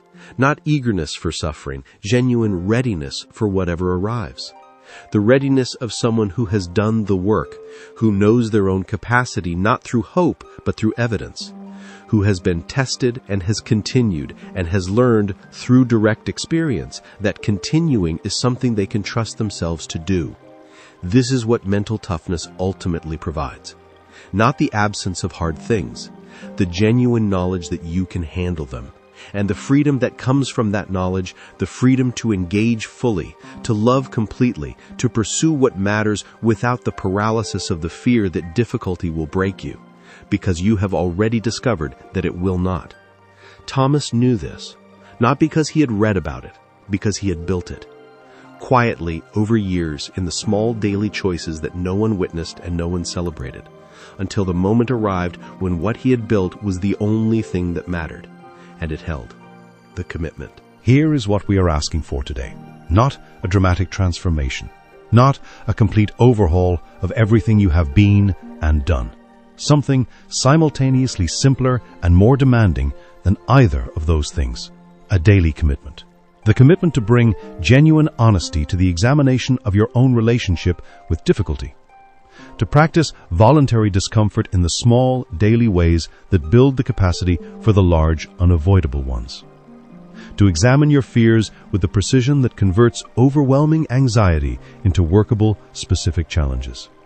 To practice operating from your values when your emotions are offering a different direction. And to begin again, every time the practice fails, without the self-punishment that makes beginning again feel less possible than it actually is. This commitment will be tested. Every day will test it in small ways. Some days will test it in large ones. The tests are not obstacles to the building. They are the building. Each one is a repetition. Each repetition strengthens something. And the something strengthened, accumulated over months and years of genuine practice, becomes the genuine mental toughness that Thomas demonstrated in that hospital room. Not because he was exceptional. He was ordinary. He was a woodworker with a small business and 2 daughters and a wife he loved, and 48 hours left. He was ordinary, and in those 48 hours, he was extraordinary. Not because of talent, because of what he had built, day by day, choice by choice, in the ordinary circumstances of an ordinary life, long before anyone gave him a reason to demonstrate it. That building is available to you. It begins today, with the next difficult thing you face and the question of whether you are going to engage with it from your values or from the most comfortable alternative to engagement. Make the choice that builds. Begin now. Subscribe to Stoic Ascension right now. Turn on your notifications. Every single video on this channel is built for exactly this depth, the complete, honest, philosophically grounded work of building the interior life that holds when everything else is being tested. What comes after this goes even deeper. Every video builds on the last. Every video takes the philosophy further into the practice of a real life. Mental toughness is not a gift. It is not a personality trait. It is not reserved for exceptional people in exceptional circumstances. It is built by ordinary people in ordinary days through the unglamorous, consistent daily practice of the principles we have built together today. You have everything you need to begin. Begin. The doctor thought he was lying about his age, not as an insult, with genuine clinical curiosity, because the man sitting across from him for a routine physical examination had just told him he was 67 years old, and the man sitting across from him did not look 67 years old, did not have the skin of 67 years old, did not move with the body of 67 years old, did not have the eyes, and doctors notice eyes, notice the particular quality of light or its absence that accumulates in them over decades, of 67 years old. He looked, with the kind of assessment a physician makes without fully realizing he is making it, like somewhere in his early 50s, maybe late 40s on a good day. The doctor asked him what he did, what he ate, how he slept, whether he exercised, and how often. He was building the clinical picture that would explain what he was seeing, because what he was seeing required explanation. It was not the ordinary presentation of a 67-year-old man. It was something different, something that the standard model of aging did not quite account for. The man answered patiently and honestly. He did not exercise in any dramatic or systematic way. He walked daily in the morning before the day made its demands. He ate simply, not from a particular protocol or philosophy of nutrition, but because he had discovered over decades that simplicity in eating produced a clarity and steadiness in everything else that complexity did not. He slept 7 hours consistently, because he had decided long ago that sleep was not a luxury to be sacrificed when the schedule got demanding, but a practice to be protected as the foundation of everything that the schedule required. But then, the man said something that stopped the doctor in the middle of his note-taking. He said, "I think the most important thing is that I stopped letting things age me that I couldn't control. I spent the first 30 years of my life carrying everything that happened to me, every worry, every resentment, every anxiety about the future, every grievance from the past. I carried all of it, all the time, in every cell of my body. And then I read something that changed my mind about what I was doing to myself. And I put most of it down." The doctor put his pen down. He said, "What did you read?" The man smiled. He said, "A Roman emperor who had been dead for 2,000 years, who had somehow managed to understand something about the relationship between the interior life and the physical body that took me 30 years of unnecessary aging to discover." He had been reading Marcus Aurelius. This is what we are exploring today. Not just the philosophy, not just the interior work, the complete, evidence-supported, deeply practical understanding of why people who look younger than their age almost always share something that has nothing to do with genetics or skincare or the particular luck of a favorable metabolism. They share an interior life that has been tended with the same seriousness that most people reserve exclusively for the exterior. This is Stoic Ascension. Subscribe to this channel right now and turn on your notifications, because every single video here is built for exactly this level of depth and completeness. The philosophy, the science, the practice, the genuine daily work of building the kind of interior life that changes not just how you feel, but how you appear to the world and to yourself. What comes after this builds directly on everything you are about to hear. Do not miss it. What looking younger than your age actually signals. When someone looks significantly younger than their chronological age, most people's first instinct is to search for the external explanation. The skincare routine, the diet, the genetics, the exercise habit, the particular combination of lifestyle factors that seems to have slowed the visible progression of time on that specific body. These factors are real. They contribute. The research on them is solid, and the practices they point toward are worth adopting. But they are not the complete explanation. And treating them as the complete explanation means missing the most significant factor, the one that underlies and amplifies all the others, the one that explains why two people with nearly identical external habits can age at dramatically different visible rates. The most significant factor is the interior life. Not as a metaphor, not as a feel-good statement about the relationship between happiness and appearance, as a precise, physiologically grounded, research-supported description of how the quality of your interior experience directly, measurably, visibly affects the rate at which your body ages. The biological mechanisms are understood. Chronic stress, the kind that is produced by an interior life characterized by unmanaged anxieties, persistent resentments, habitual worry, the constant physiological activation that results from treating every difficulty as an emergency requiring the stress response. This kind of chronic stress produces measurable acceleration of cellular aging. It shortens the telomeres that protect chromosomal integrity. It elevates the inflammatory markers that are associated with every major disease of aging. It maintains cortisol levels that damage tissues, impair immune function, disrupt sleep architecture, and systematically compromise the repair processes that the body would otherwise be performing continuously.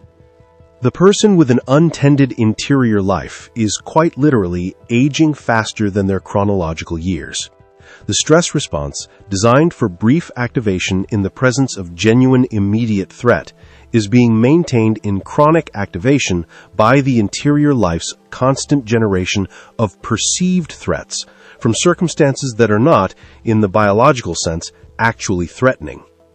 And the person with a tended interior life, with the practiced relationship to difficulty, the genuine capacity for equanimity, the honest and regular processing of difficult emotions rather than their chronic suppression or chronic amplification, this person is, equally literally, aging more slowly. Not because they have eliminated difficulty from their life, but because they have changed the relationship between difficulty and their interior response to it in ways that have direct, measurable, physiological consequences. Looking younger than your age almost always means you have, consciously or unconsciously, deliberately or through fortunate habit, developed an interior life that is not chronically activating the stress response, that is not carrying the accumulated weight of unprocessed grievance and unexamined anxiety, that is found through some combination. Temperament, practice, and wisdom, the relationship with difficulty that the Stoics spent their entire philosophical tradition trying to build and describe and transmit, this is what it means. And understanding it completely changes both the goal and the practice. The Stoic understanding of what ages people. The Stoics were not biologists. They did not have access to the cellular mechanisms that modern science has revealed. But they were extraordinarily precise observers of the human experience. And what they observed, through centuries of careful attention to the relationship between interior life and the quality and appearance of a life lived, was something that modern biology has confirmed from a completely different direction. They observed that most of the suffering human beings experience is not produced by the events of their lives.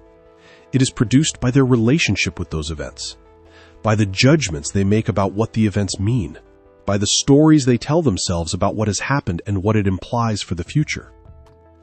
Epictetus said it with characteristic precision. It is not things that disturb us, but our opinions about things.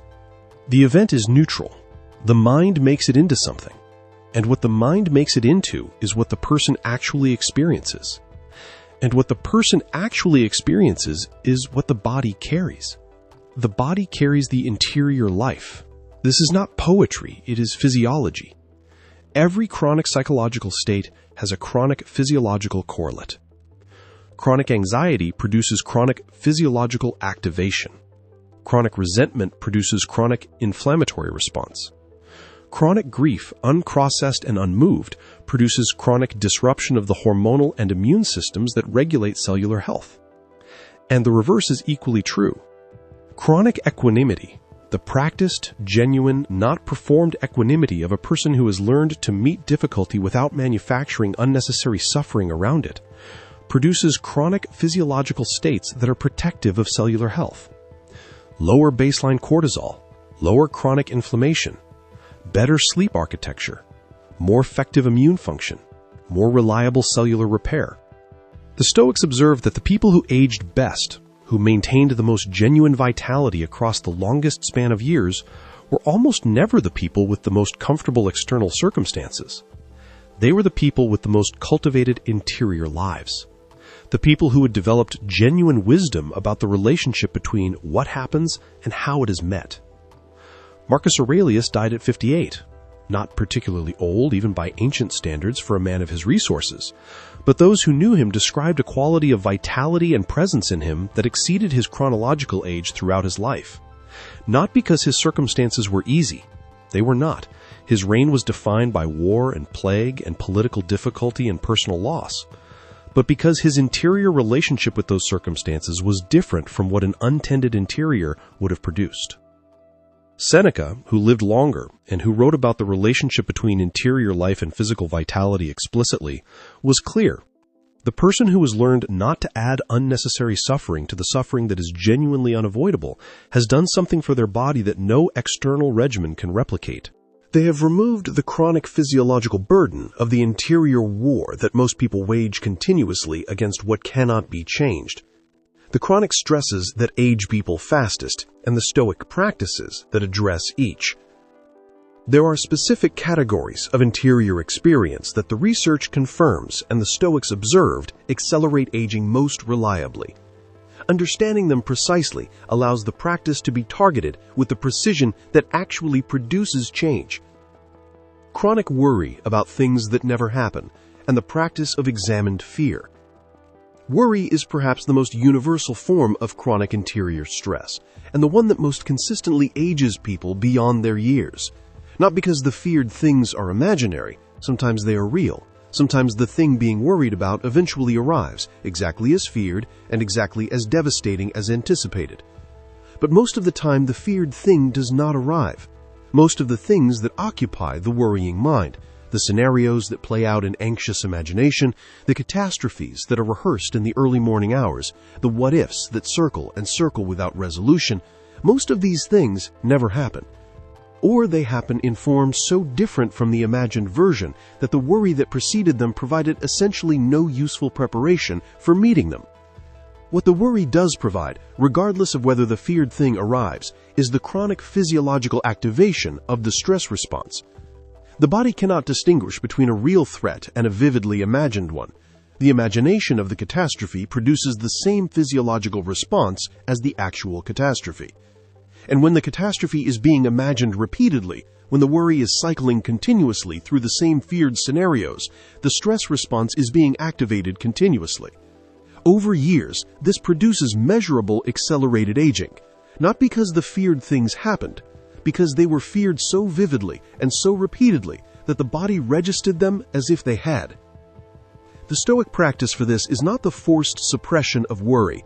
It is the honest examination of it, the deliberate, patient, specific practice of bringing the feared thing into clear view and asking the questions that examination makes possible. What exactly am I afraid of? Not the general feeling, the specific content.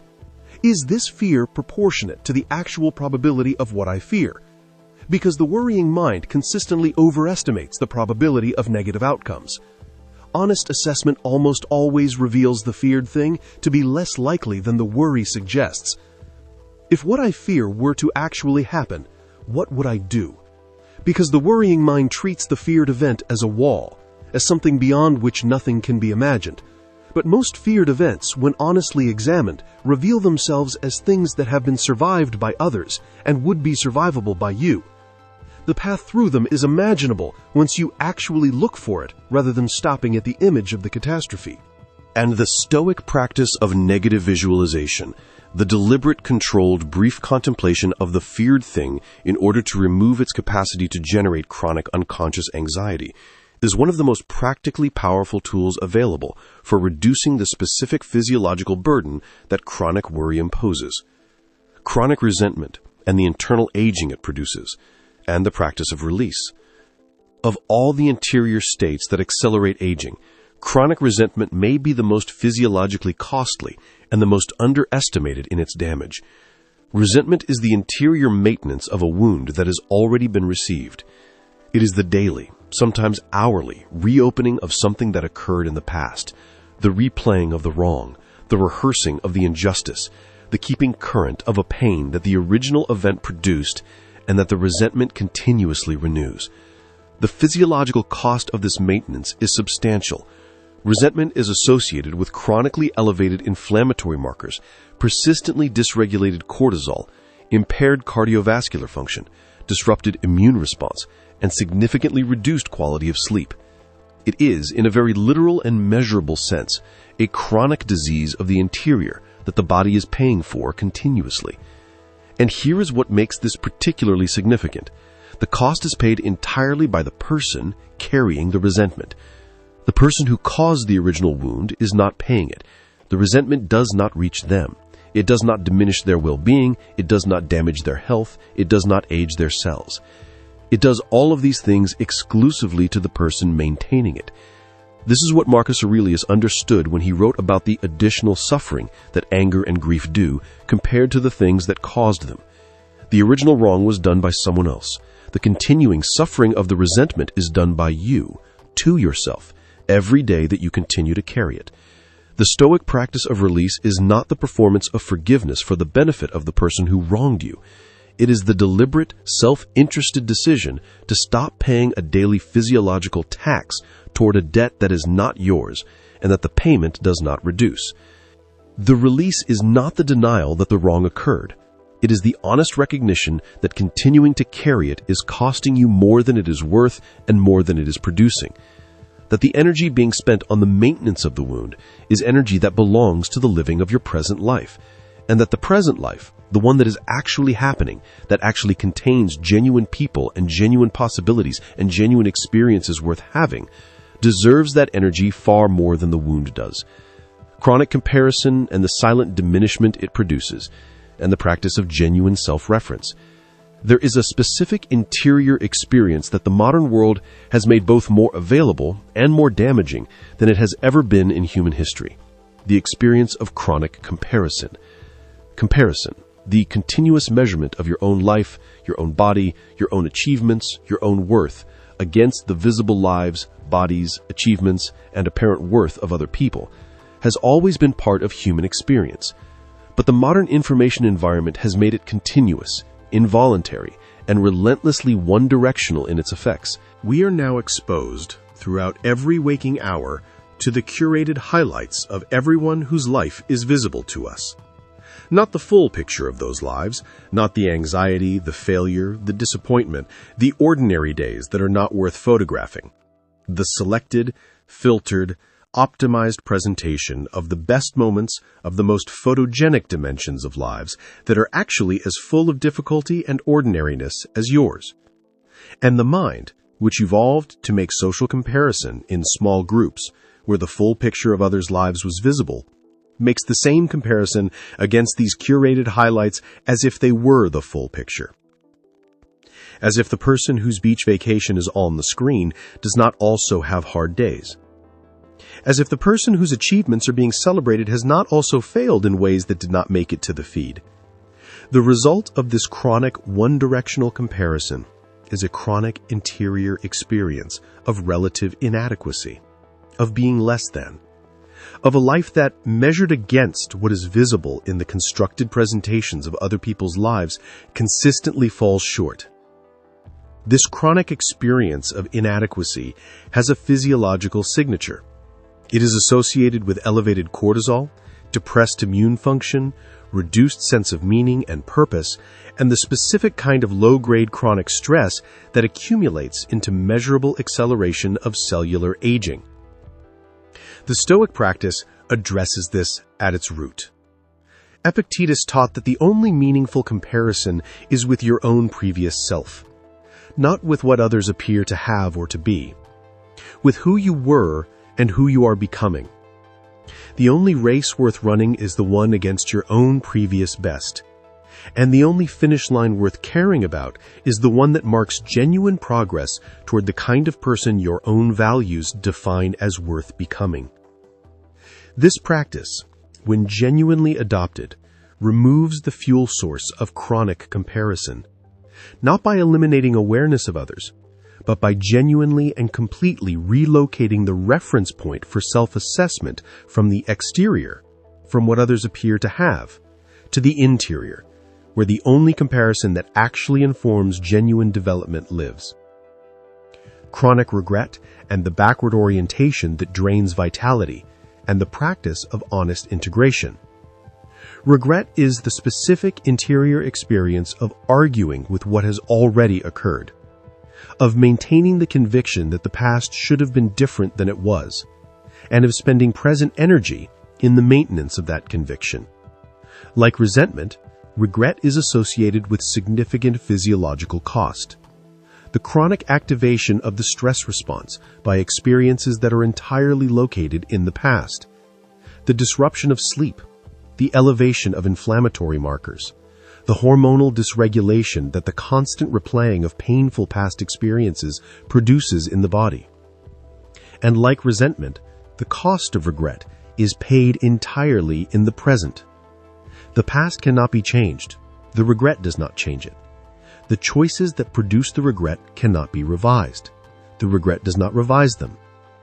The only thing the regret changes is the quality of the present moment and the health of the body living in it. The Stoic practice with regret is the practice of honest integration, not the suppression of regret. The difficult past is real and deserves honest acknowledgement, not the endless rehearsal of regret, which produces chronic suffering without producing anything else, but the genuine processing of what occurred that converts experience into wisdom, and wisdom into improved future choices. Marcus Aurelius did this in his journals. He acknowledged what had not gone well. He examined it honestly.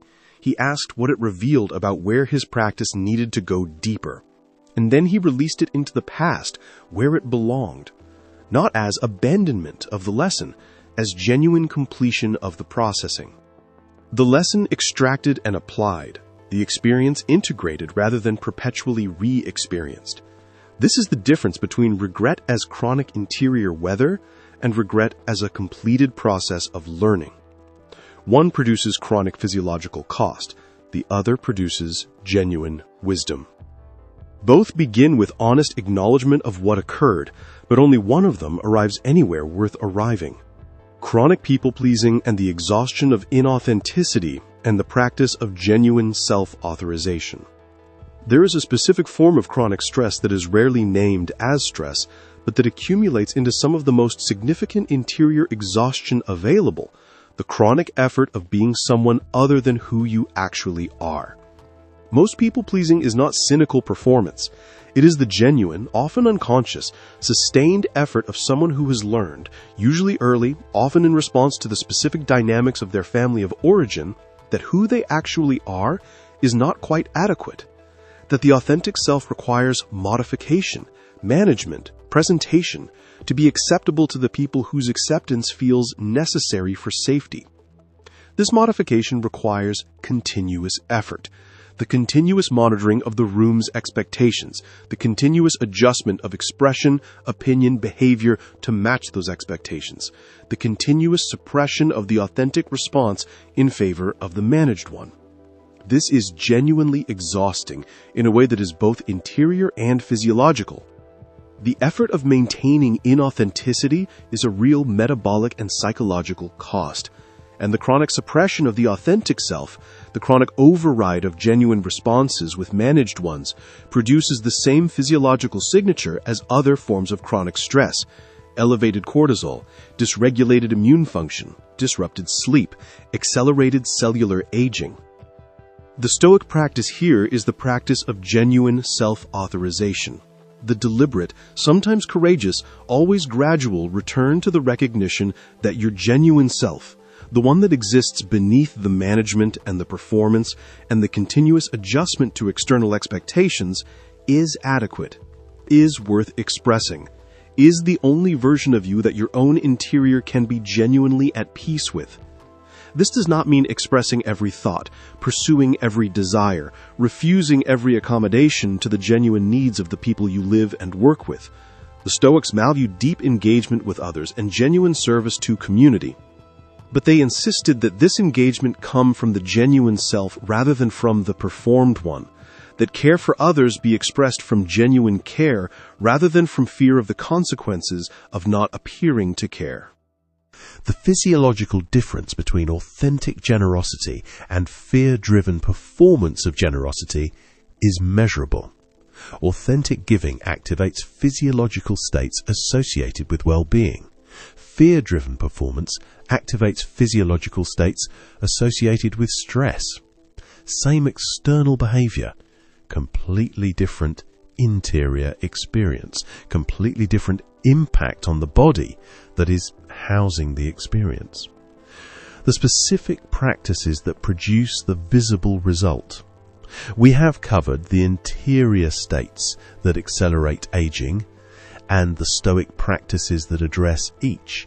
Now we have to be concrete about the daily practices that actually build those Stoic responses over time, because understanding the practices in the abstract is not the same as practicing them, and only the practicing produces the result. The morning practice is the non-negotiable foundation. Before the day begins making its demands, before the phone is checked, before other people's urgency floods the attention, before the exterior takes over, there is a window. The Stoics protected this window with something approaching reverence, not because mornings are magical, but because the quality of the interior with which you meet the day is significantly shaped by the deliberate direction of that interior before it meets the day. Use this window to practice the examination that prevents the chronic interior states from accumulating unnoticed. What am I carrying from yesterday that is genuinely resolved and can be genuinely released? What is still unresolved and needs honest attention today rather than being carried forward as additional weight? What am I afraid of today? And is that fear accurately calibrated to the actual situation, or is it being amplified by a story that deserves examination? What is genuinely present in this life, in this morning, in this specific moment that I have been moving through without truly seeing? What deserves the quality of attention that genuine presence requires? These are not elaborate exercises. They are brief, honest, daily practices of the interior examination that prevents the accumulation of the chronic interior states that age people. They take minutes, but they require genuine honesty rather than performed reflection. The difference between genuine and performed reflection is the difference between a practice that builds and one that simply fills the time. The practice of the pause throughout the day is the mechanism by which the morning's interior orientation survives contact with the day's actual demands. Something happens that would normally generate chronic worry, chronic resentment, chronic comparison, chronic regret. The pause is the brief, deliberate interruption between the event and the automatic interior response. The creation of the space, sometimes just seconds, in which the examined response becomes possible rather than the unexamined one being inevitable. In that space, is this a fact or is a judgment about a fact? Is this a genuine threat or a habitual interpretation of something that the Stoic examination would reveal as workable? Is the suffering being generated here proportionate to what has actually occurred, or am I adding unnecessary suffering to the genuinely unavoidable kind? These questions, asked consistently and honestly throughout the day, prevent the accumulation of the chronic interior states. Not perfectly. The automatic response will sometimes arrive before the pause, but with practice, the pause becomes faster and more natural, and the chronic accumulation of unnecessary interior stress becomes less and less the default. The evening practice of honest release is the daily maintenance of the interior architecture that the morning builds. At the end of the day, the honest accounting. What was carried today that genuinely deserves to be put down, rather than carried into tomorrow? What worry proved as unnecessary as examination would have suggested? What resentment was maintained past the point where honest examination would have shown it to be costing more than it was producing? And then the genuine putting down. Not the performance of release, the spiritual theater of letting go that leaves everything exactly where it was. The actual interior act of choosing to not carry specific things forward, of treating the day as genuinely finished, of allowing sleep to be the genuine restoration that the body requires, rather than another arena in which the chronic interior states continue to operate. Sleep is where the body does the repair that the waking hours accumulate the need for. The quality of sleep, the depth, the duration, the genuine physiological restoration it produces is directly and measurably affected by the interior life that the person brings to it. The chronically stressed interior produces chronically disrupted sleep. The tended interior produces the kind of genuine sleep that shows over time in the face and in the body and in the quality of the energy available for the waking hours. The visible results, what changes when the interior changes. The changes that result from genuinely adopting the Stoic practices we have covered are visible, not as dramatic overnight transformation, as the gradual accumulation of a different quality of presence in the body and the face and the eyes and the bearing that the chronic interior states were previously compromising. The skin changes, not because of topical application of anything, but because the chronic inflammation that the stress response maintains is no longer being maintained continuously. The cellular repair that was being disrupted by chronically elevated cortisol begins to proceed as it was designed to proceed. The sleep that is genuinely deep and genuinely restorative produces the specific cellular effect that genuinely restorative sleep produces. These changes are visible over months and years in the quality of the skin, its texture, its luminosity, the particular quality of someone who is genuinely rested rather than merely not quite exhausted. The eyes change. This is the thing that is hardest to describe and the most immediately recognizable when you see it. The eyes of a person with a chronically stressed interior have a specific quality, a vigilance, a guardedness, a kind of tightness around them that reflects the constant interior scanning for threat that chronic stress requires. The eyes of a person with a genuinely tended interior have a different quality, an openness, a clarity, a quality that people describe as warmth or aliveness or presence, but that is underneath those descriptions simply the visible evidence of an interior that is not chronically at war with itself. The bearing changes, The posture, the quality of movement, the way the body is carried through space. Chronic stress produces characteristic postural effects: the hunched shoulders, the forward head position, the collapsed chest of a body that is chronically braced for impact. The attended interior produces the opposite: the natural uprightness of a person who is not chronically bracing, the ease of movement of someone whose body is not being maintained in chronic activation, the quality of presence that makes people seem younger than their age, even before any specific feature is noticed. The energy changes, the chronic consumption of physiological resources by the stress response, the continuous tax on cortisol, on immune function, on the hormonal systems that regulate vitality, is reduced. And what was being consumed by that tax becomes available for the actual living of the actual life. The result is a quality of energy that is different from the caffeine-maintained alertness of the chronically stressed. It is the genuine vitality of a body that is being well used, rather than continuously drained. These changes are not cosmetic. They are not surface effects produced by better skin care or more sleep or dietary optimization. They are the visible expressions of a genuinely different interior life, of a person who has taken the Stoic work seriously enough and long enough that the interior changes have become exterior ones.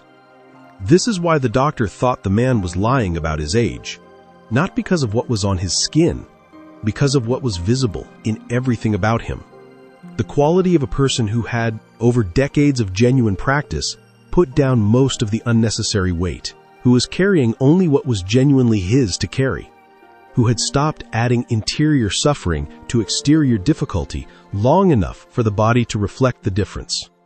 The relationship between age and wisdom, what the Stoics understood.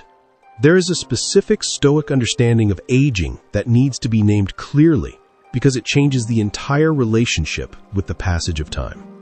Most people in the modern world relate to aging as loss, as the accumulation of diminishment, as the progressive reduction of the vitality, attractiveness, and capability that youth provided.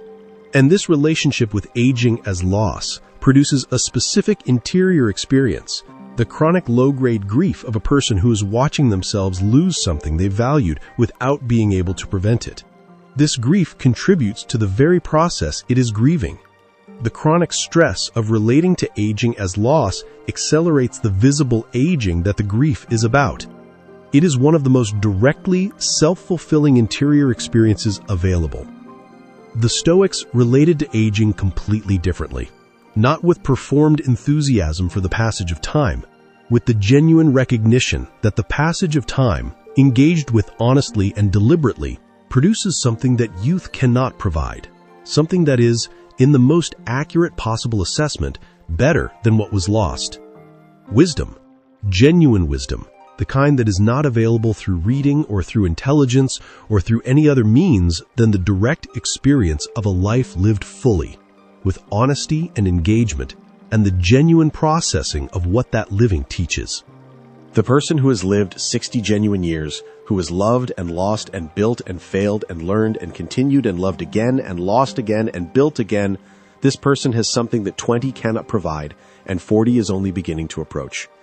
They have the direct, embodied knowledge of what actually matters, of what endures and what does not, of what is worth the full weight of genuine engagement, and what, seen from the perspective of accumulated experience, reveals itself as less significant than it appeared. This knowledge, this genuine, hard-won, irreplaceable wisdom, is the compensation for the physical diminishments that time genuinely brings. Not a consolation prize, a genuine achievement. Something worth having so completely that the people who have genuinely achieved it, who have turned their years into genuine wisdom rather than accumulated grievance and regret, look different from the people who have simply gotten older. They look younger. Not because they have avoided aging, but because the relationship between their interior life and their body is genuinely different from the person who has aged without growing, who has accumulated years without converting them into wisdom. who is carrying the full weight of everything that happened without the lightening that genuine processing provides. The Stoic path to looking younger than your age is not a beauty regimen. It is a life philosophy. The philosophy of someone who takes their interior life seriously enough to tend it with the same deliberateness and care that most people reserve exclusively for the exterior, and who discovers, over years of genuine practice, that the interior, when genuinely tended, expresses itself in the exterior in ways that no exterior regimen can replicate. What genuine interior youth actually looks like. There are people you have encountered in your life who had this quality. You may not have had the language for it at the time, but you recognize something in them that went beyond their chronological age, something that made the age seem less definitive than it usually does, less like a ceiling on their vitality, and more like a measure of how long they had been practicing something that was still producing more than it was consuming. They moved through the world with a particular quality of ease, not the ease of someone to whom nothing has happened, the ease of someone to whom many things have happened and who has developed a genuine relationship with what has happened, who has processed and integrated and learned and released in ways that left them lighter rather than heavier with each passing year. They had opinions that were genuinely held rather than reflexively defended. The particular intellectual flexibility of someone who has been wrong enough times and honest enough about having been wrong to hold their current positions with conviction but without rigidity. To be genuinely interested in what might change their mind rather than threatened by it. They had relationships that were genuine rather than managed, the quality of connection that is only available to a person who is not chronically performing, who can be known rather than simply seen, because what you see and what is actually there have, through years of deliberate practice of authenticity, converged into the same thing. They had an energy that did not depend on external circumstances for its maintenance. The particular vitality of someone who is not consuming their physiological resources in chronic interior war, who has enough genuine interior peace that the energy available for the actual living of the actual life is more than what most people their age have access to. And they had something in their eyes that the doctor noticed in the 67-year-old man, a quality of genuine presence, of being actually here in this specific moment with this specific person, engaged with what is actually happening, rather than divided between the present and the chronic interior management of past wounds and future anxieties. This quality, more than the skin, more than the body, more than the bearing, is what makes a person look genuinely younger than their years. It is the quality of a person whose interior is genuinely inhabited, who is living in the present rather than managing the past and the future simultaneously, who has developed through genuine practice over genuine years the relationship with their own interior life that the Stoics identified as the foundation of everything they meant by a life worth living. The invitation to begin now, regardless of your current age. Here is what is absolutely true and absolutely important for everyone listening to this, regardless of where they currently are in their journey. It is not too late. The interior changes that produce the visible results we have been discussing are not available only to people who began the practice early. They are available now, at whatever age you currently are, in whatever state your interior life is currently in. The body's response to genuine reduction of chronic interior stress is measurable and begins relatively quickly. The cellular processes that chronic stress was disrupting begin to recover. The sleep architecture that chronic interior activation was preventing begins to restore. The inflammatory markers that chronic resentment and anxiety were elevating begin to normalize. These are not metaphors. They are physiological responses to genuinely changed interior conditions. And they begin with the genuine change, the actual practiced daily tending of the interior, rather than the understanding of the philosophy that the tending is built from. The practice begins with honesty, the honest examination of what you are currently carrying. What worries are cycling without being examined? What resentments are being maintained past the point where honest accounting would show their cost exceeding their value? What comparisons are being made against reference points that have no genuine relationship to the life you are actually living? What regrets are being rehearsed rather than genuinely processed and integrated? What authentic responses are being continuously overwritten by the chronic performance of what the environment seems to require? see these things clearly, not with shame, with the honest interest of a person who has just understood what they have been unknowingly doing to themselves and who is now interested in doing something different. Then begin the daily practices. The morning examination, the pause throughout the day, the evening release. The gradual, patient, genuinely practiced development of the specific interior orientations towards equanimity, towards genuine self-reference, towards the honest processing of difficult experience rather than its chronic maintenance that produce the physiological changes that produce the visible changes. Not overnight. The practice of a genuine interior life is not a 30-day program. It is the work of months and years. But it is work that produces evidence of its own progress that is visible and measurable and increasingly motivating. The skin changes, the eyes change, the bearing changes, the energy changes, the quality of the relationships changes as the authentic self becomes more consistently available to inhabit them. The quality of the work changes as the interior resources that were being consumed by chronic stress become available for genuine creative engagement. And gradually, over genuine time of genuine practice, something becomes visible to the people who know you, and to the doctors who examine you, and to the strangers who encounter you briefly and find themselves, without quite knowing why, assigning you an age that is younger than the one on your documentation. Not because of what you put on your skin, because of what you are doing with your interior. Because of the daily, unglamorous, completely transformative practice of tending the only thing that actually produces from the inside the quality that no external regimen can manufacture from the outside. Subscribe to Stoic Ascension right now. Turn on your notifications. Every single video on this channel is built for exactly this depth of understanding and exactly this level of practical application. The philosophy, the practice, the genuine daily work of building the interior life that changes everything, including things most people would never think to connect to their interior life. What comes after this builds directly on everything you just heard. Every video goes deeper. Every video goes further into the practice of genuine living. Looking younger than your age is the symptom. The tended interior life is the cause. Begin the tending today, now, in the life that is actually yours, and the interior that is genuinely waiting for your genuine attention. Begin. Keep your mouth shut. He knew the answer. Every person in that room knew that he knew the answer.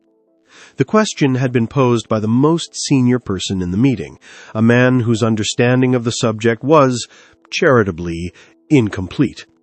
He had spent the last 20 minutes building a case around a fundamental misreading of the data. The conclusion he had arrived at was not just wrong, it was confidently, elaborately, publicly wrong. And every person sitting around that table who actually understood the numbers knew it. They looked at Daniel, because Daniel always knew. Daniel had been in this industry for 19 years. He had lived inside this data for longer than some of his colleagues had been working. He was the person in the room, the undeniable, universally acknowledged, completely obvious person in the room who could correct this, who had both the knowledge and the position to stand up and say what everyone else was thinking. They waited for him to speak. Daniel looked at the presentation on the screen. He looked at the senior man delivering it with absolute confidence. He looked at the faces around the table, the mixture of anxiety and silent appeal that they were directing at him. And then he looked down at the notepad in front of him and wrote something. Not a response, a question to himself.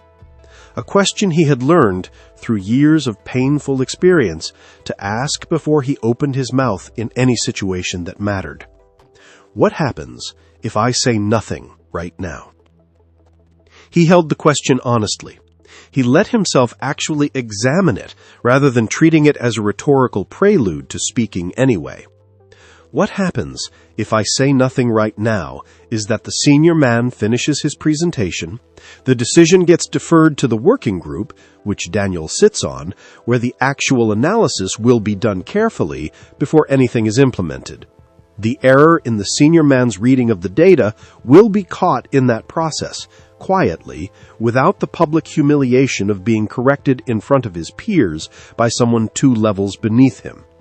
The right decision will still be made, the project will not be harmed, nothing will be lost except Daniel's momentary satisfaction of being visibly right. And what happens if I speak right now? Daniel had done that enough times to know the answer to this question too. The senior man defends his position, the room polarizes, the energy of the meeting shifts from the substance of the question to the interpersonal dynamic of correction and defense. The senior man, humiliated in front of his peers, finds a way to remember this, not consciously, not maliciously, but in the particular way that power remembers being challenged in public, quietly, thoroughly, and at inconvenient future moments. The error gets corrected either way. The cost is radically different. Daniel kept his mouth shut. After the meeting, he sent a brief, private, respectfully framed note to the senior man. He mentioned a few things the working group would want to look at before finalizing the approach. He raised the question, as a question, not as a correction, that redirected the analysis without requiring anyone to be visibly wrong in front of anyone. 3 weeks later, the senior man publicly credited Daniel's insight in a broader presentation, described him as someone whose judgment he trusted and whose input he valued. Daniel had won everything by saying nothing. Not the discipline of silence as passivity or avoidance, or the cowardice of someone who cannot say hard things. The discipline of silence as the most sophisticated form of power available to a person who has developed the wisdom to know when speaking serves and when it costs far more than it produces. This is Stoic Ascension. Subscribe to this channel right now and turn on your notifications, because every single video here is built for exactly this level of depth. The philosophy, the practice, the completely practical wisdom that changes not just what you say but who you are in every room you enter. What comes after this builds directly on everything you are about to hear. Do not miss what is coming. Why this is the hardest discipline in all of Stoic practice. Of all the disciplines the Stoic philosophers identified and developed and recommended with the full weight of their philosophical authority, the discipline of silence is simultaneously the most universally applicable, the most immediately impactful, and the most consistently difficult to actually practice. It is more difficult in many ways than the discipline of voluntary hardship. Most people can learn to endure physical discomfort with enough practice. The body complains, and the will overrides the complaint, and the practice is built.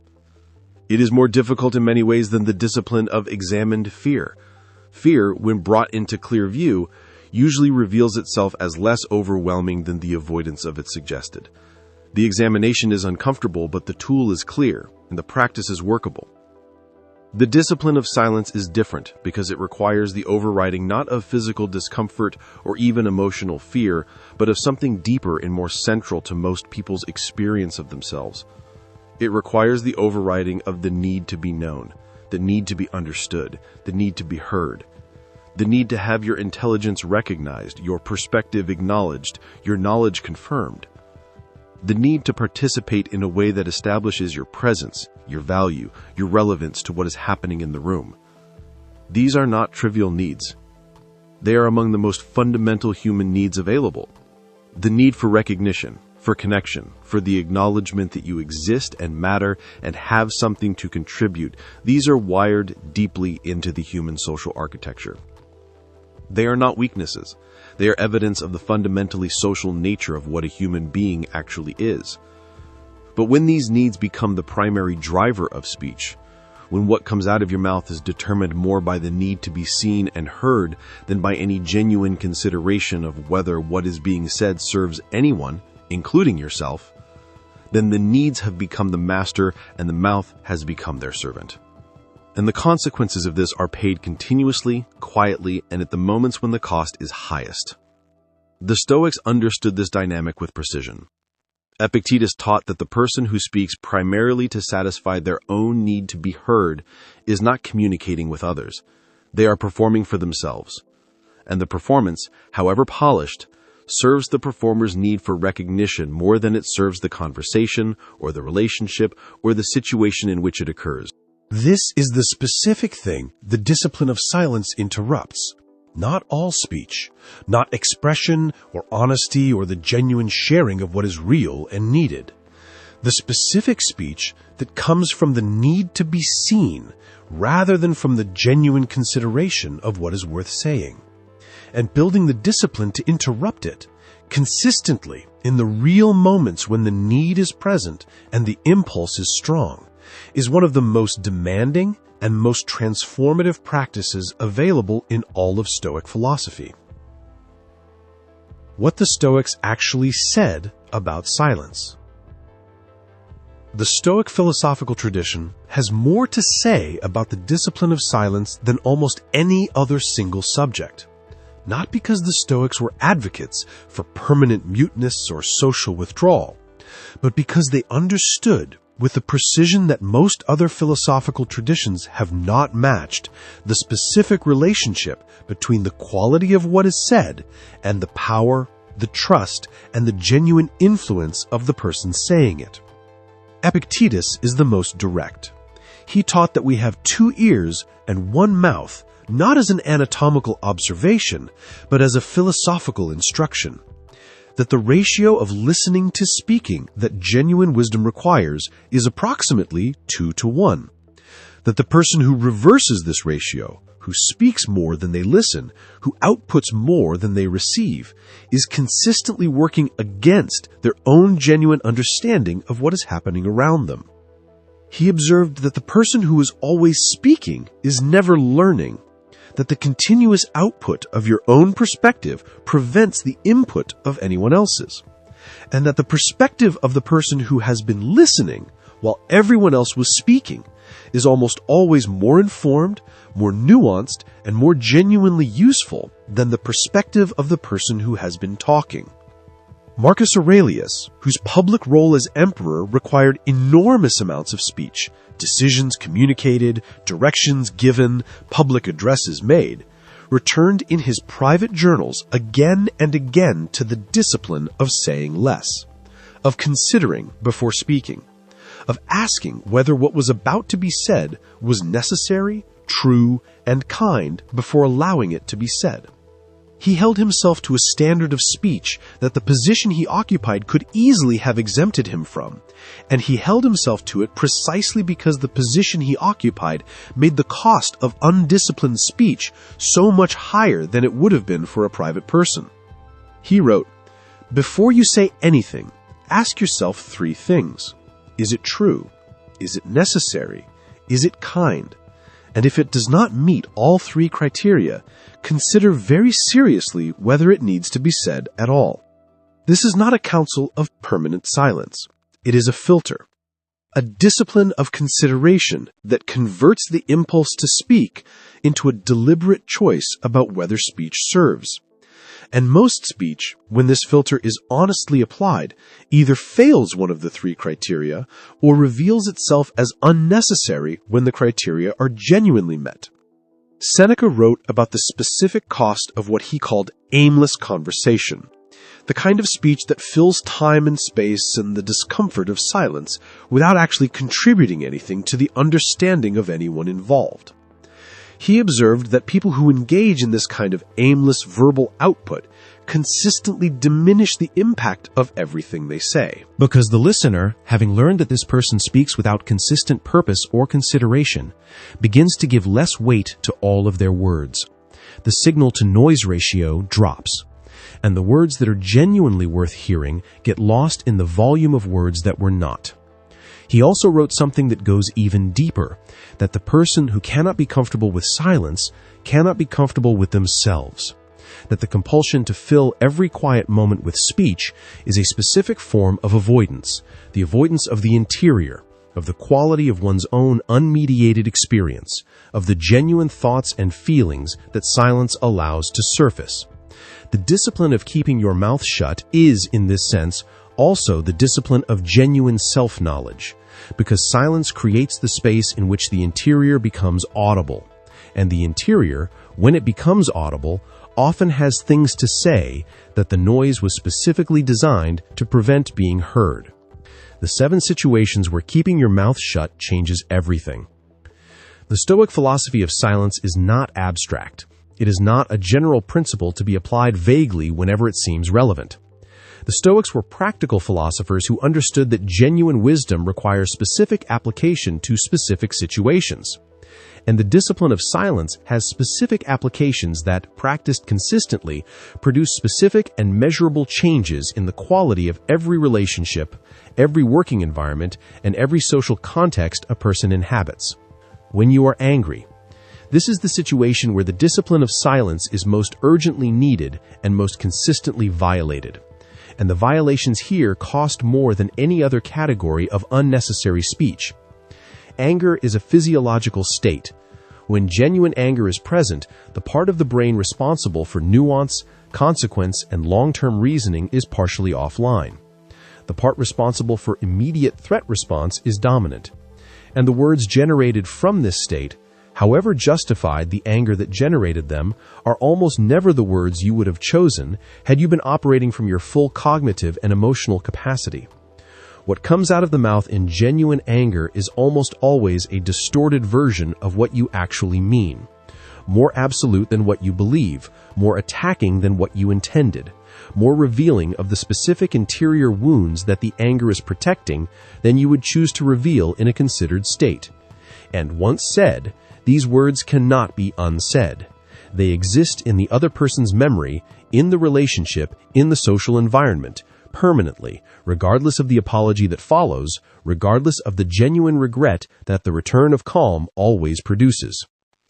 Marcus Aurelius practiced a specific discipline for this situation. When he felt genuine anger rising, and anger at the scale of governing an empire could reach genuine intensity, he would impose on himself a waiting period before speaking.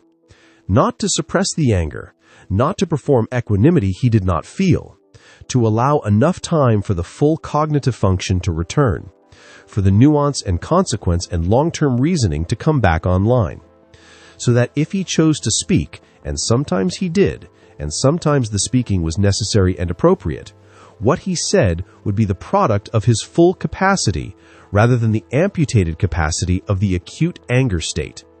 The 7 situations where keeping your mouth shut changes everything. The Stoic philosophy of silence is not abstract. It is not a general principle to be applied vaguely whenever it seems relevant. The Stoics were practical philosophers who understood that genuine wisdom requires specific application to specific situations. And the discipline of silence has specific applications that, practiced consistently, produce specific and measurable changes in the quality of every relationship, every working environment, and every social context a person inhabits. When you are angry. This is the situation where the discipline of silence is most urgently needed and most consistently violated. And the violations here cost more than any other category of unnecessary speech. Anger is a physiological state. When genuine anger is present, the part of the brain responsible for nuance, consequence, and long-term reasoning is partially offline. The part responsible for immediate threat response is dominant. And the words generated from this state, however justified the anger that generated them, are almost never the words you would have chosen had you been operating from your full cognitive and emotional capacity. What comes out of the mouth in genuine anger is almost always a distorted version of what you actually mean.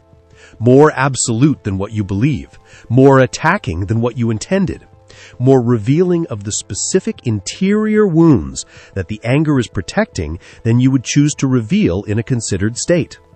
And once said, these words cannot be unsaid. They exist in the other person's memory, in the relationship, in the social environment, permanently, regardless of the apology that follows, regardless of the genuine regret that the return of calm always produces. Marcus Aurelius practiced a specific discipline for this situation. When he felt genuine anger rising, and anger at the scale of governing an empire could reach genuine intensity, he would impose on himself a waiting period before speaking, not to suppress the anger, not to perform equanimity he did not feel, to allow enough time for the full cognitive function to return, for the nuance and consequence and long-term reasoning to come back online, so that if he chose to speak, and sometimes he did, and sometimes the speaking was necessary and appropriate, what he said would be the product of his full capacity, rather than the amputated capacity of the acute anger state. The discipline is simple to describe and genuinely demanding to practice. When you are angry, do not speak until the anger has subsided enough for you to say what you actually mean, rather than what the anger is generating. This waiting period is not always long. Sometimes a minute is sufficient, sometimes an hour, sometimes a night. The criterion is not the passage of time. It is the return of full cognitive function, the ability to say the thing you actually believe rather than the exaggerated, distorted, consequence-blind thing the anger was producing. When you want to prove you are right. This is the situation Daniel faced in the meeting room, and it is one of the most common and most costly drivers of unnecessary speech in the lives of people who are genuinely intelligent and genuinely informed. The desire to prove you are right is not the same as the desire to communicate truth. Truth-telling is about serving the understanding of the other person. The desire to be right is about satisfying your own need for recognition and validation. And the distinction, though it is often invisible in the moment, when the desire to be right feels like a genuine commitment to truth, is visible in the cost that expressing it produces. Proving you are right in situations where the other person is not ready to receive the correction, where the public context makes being wrong too expensive for them to acknowledge, where the power dynamic makes the correction read as aggression rather than assistance. In all of these situations, proving you are right costs you more than it produces. Not because truth does not matter. It matters enormously, but because the timing and the method of truth-telling determine whether the truth is received or only resisted. And a truth that is rejected because it was delivered in a way that required the recipient to publicly surrender is a truth that produced nothing, except the momentary satisfaction of having been visibly right, paid for by everything that the visible rightness cost. The Stoic practice here is the honest question that Daniel asked himself: what happens if I say nothing right now? And the equally honest follow-up: what is the best way to make sure the truth is actually received and actually effective, regardless of whether I receive credit for it? These questions are not retreats from honesty. They are the application of wisdom to honesty. The recognition that honesty in service of the other person's genuine understanding is entirely different from honesty in service of your own need to be seen as correct. When someone is venting and wants to be heard, not fixed, this is a situation that most people who are genuinely intelligent and genuinely caring consistently get wrong, and the wrongness costs them some of the most important relationships in their lives. When someone is genuinely upset, when they are in the middle of an emotional experience and they are sharing it with you, the impulse of the intelligent, caring person is almost always to help, to offer solutions, to provide perspective, to share the experience that might be relevant, to say the thing that might make it better. This impulse, however genuine, is frequently the wrong response, because the person who is in the middle of an emotional experience does not, in most cases, primarily need information or perspective or solutions. They need to be heard. They need the specific, irreplaceable experience of having their interior reality acknowledged by another person, of having someone demonstrate through the quality of their listening rather than the content of their response that what they are experiencing is genuinely real and genuinely understood. This experience, the experience of being genuinely heard, is one of the most powerful human needs available, and it is one of the most consistently undermet needs in most people's lives. Because most people in the position of listener are listening in the way that allows them to respond, rather than in the way that allows them to receive. They are waiting for the pause in which to offer the thing they have been preparing, rather than being genuinely present to what is being shared. The Stoic practice here requires an almost complete reversal of the intelligent person's default response. It requires keeping your mouth shut, genuinely shut, not poised for the moment of entry, long enough to actually receive what is being shared, to let the other person's experience land on you rather than being processed through the filter of what you are preparing to say in response. And when you do speak, the question that guides what you say is not, what would be helpful? It is, what would demonstrate that I genuinely heard what was shared? Because the demonstration of genuine hearing is, in most cases, more healing than any information or perspective or solution that the prepared response could offer. When you know something others don't, and sharing it serves your ego more than them, there is a specific temptation that knowledge creates, the temptation to deploy it, to demonstrate it, to use what you know as a means of establishing your position in the room, your intelligence, your access, your relevance to the conversation. This temptation is not malicious, it is human. We are social creatures, and our position in social hierarchies matters to us in ways that are wired at a level that does not respond to philosophical instruction alone. The desire to demonstrate competence is legitimate. The need for recognition is real. But when the primary driver of sharing information is the establishment of your position, rather than the genuine service of the conversation or the people in it, the sharing is doing something different from what it appears to be doing. It is not primarily communicating, it is primarily performing. And performances, however polished, are read differently from genuine communications. The person who is performing their knowledge is visible to more people than they realize. The room can feel, if not always articulate, the difference between the person who speaks because they have something genuinely worth saying, and the person who speaks because they need the room to know they know. The Stoic practice here is the honest examination of the motive before speaking. Not, do I know this? But, does sharing this genuinely serve the people in this conversation? Does it move the understanding forward? Does it prevent a mistake? Does it offer something that is genuinely needed? Or does it primarily establish my position?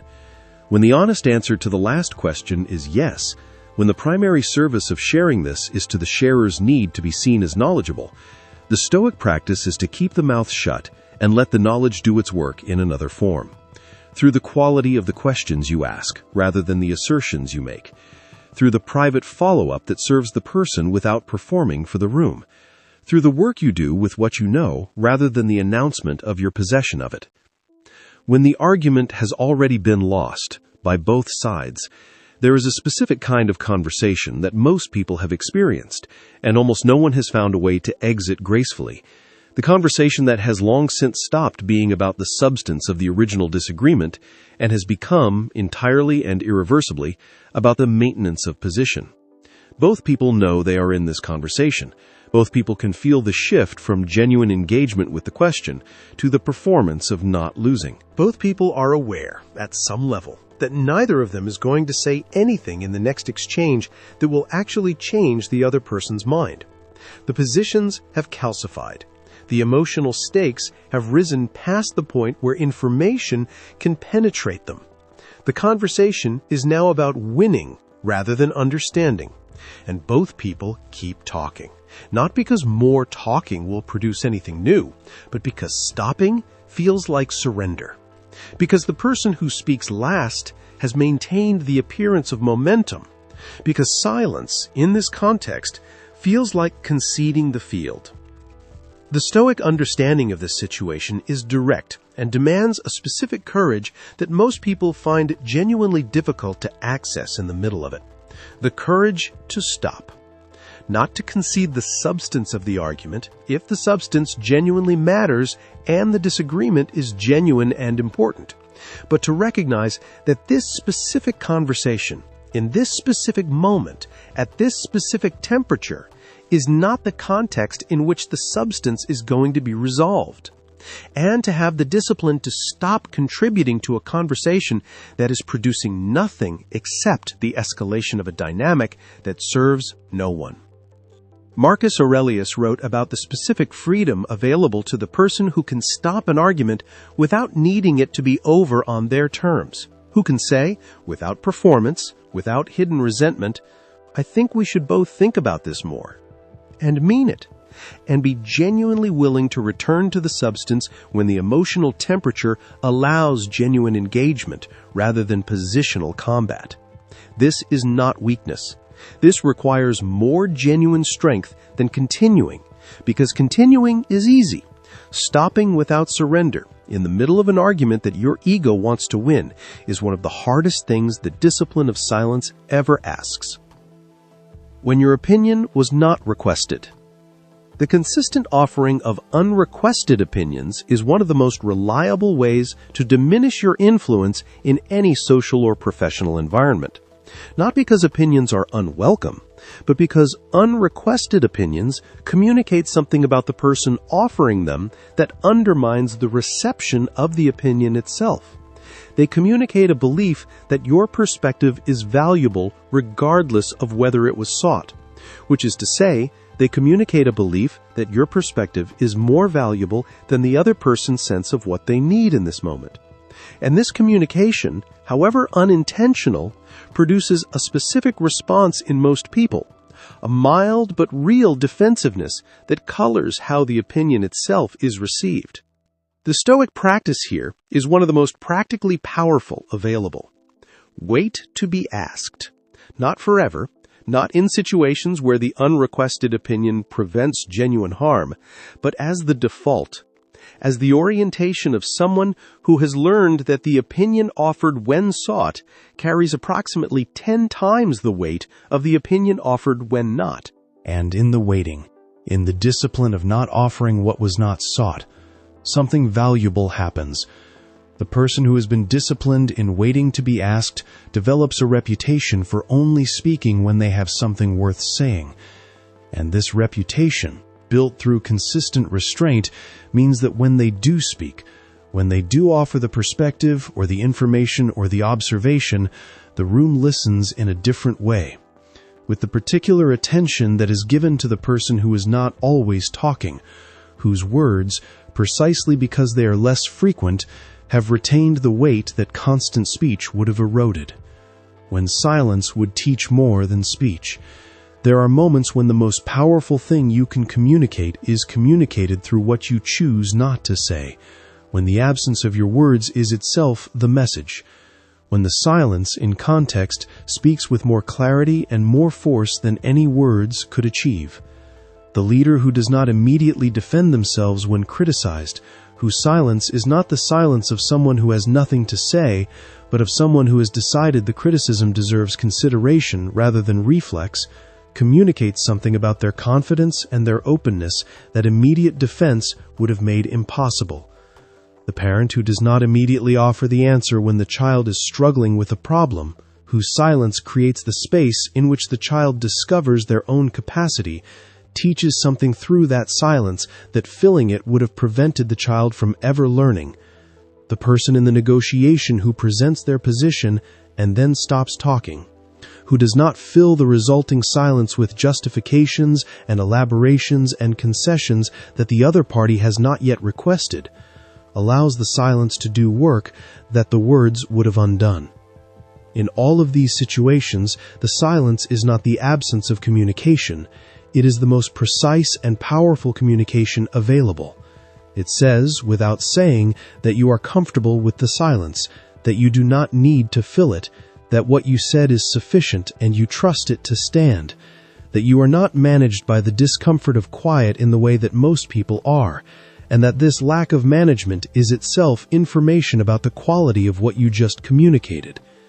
Developing the capacity to be genuinely comfortable with silence, not as performed cool, not as strategic manipulation, but as the genuine interior ease of someone who does not need constant verbal output to feel present and relevant, is one of the most powerful things the discipline of silence develops over time, and its development is visible and is responded to in ways that change the quality of every room you enter.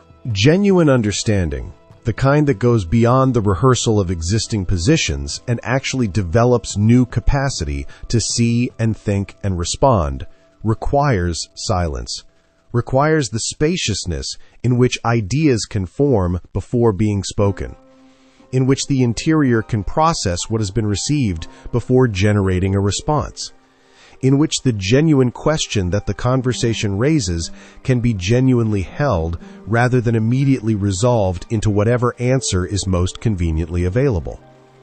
The person who speaks before this process completes, who converts every half-formed thought into speech before it has been fully thought, is consistently operating at a shallower level of understanding than they are capable of. They are trading depth for immediacy.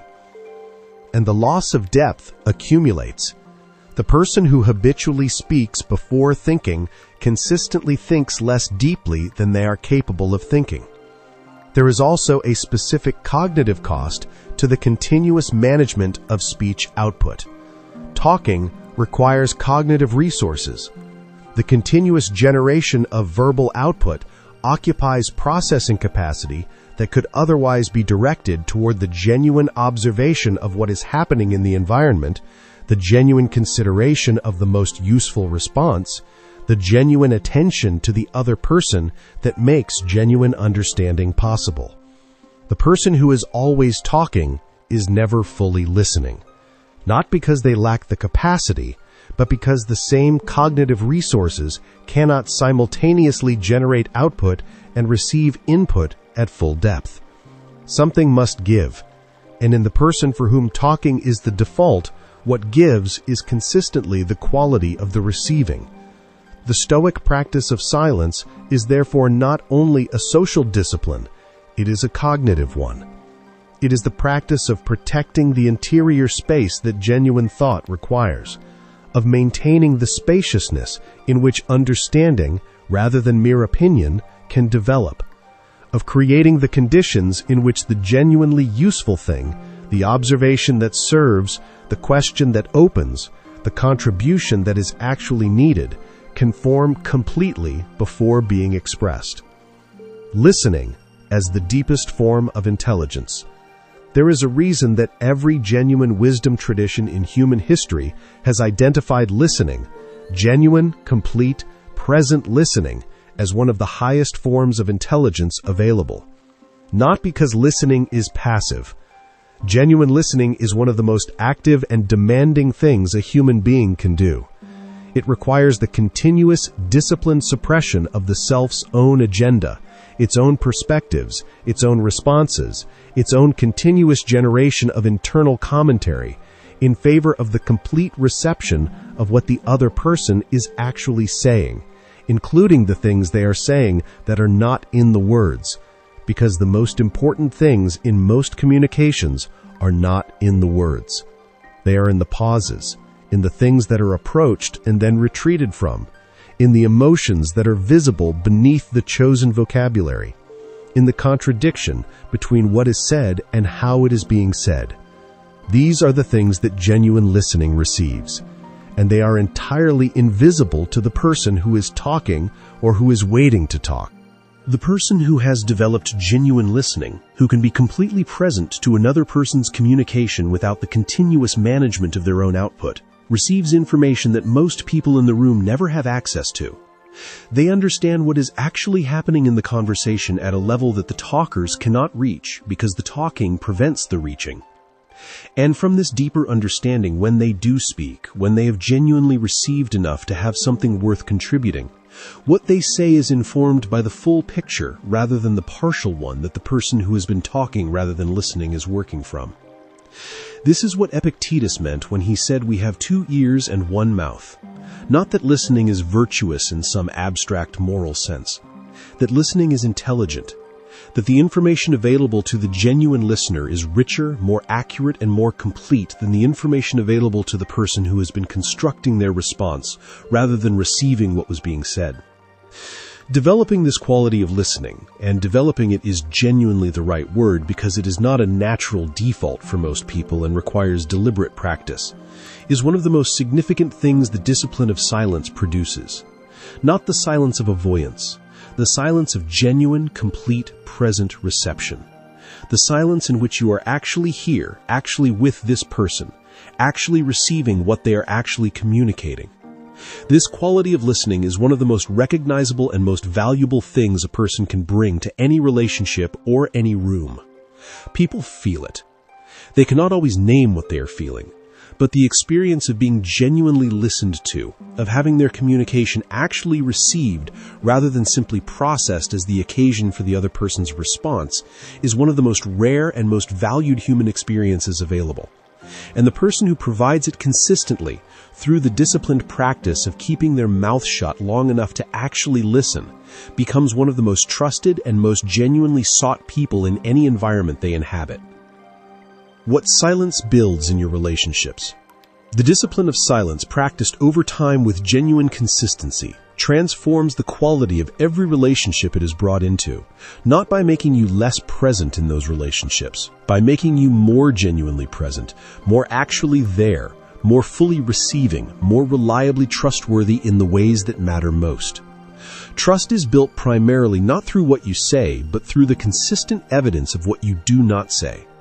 The person who does not share what was shared with them in confidence, who does not speak about others in their absence in ways they would not speak in their presence, who does not deploy privately communicated vulnerability as social currency in other contexts, who does not fill every silence with their own perspective because the silence feels uncomfortable. This person, whose silence is itself a form of reliability, builds a quality of trust that no amount of eloquent self-presentation can achieve.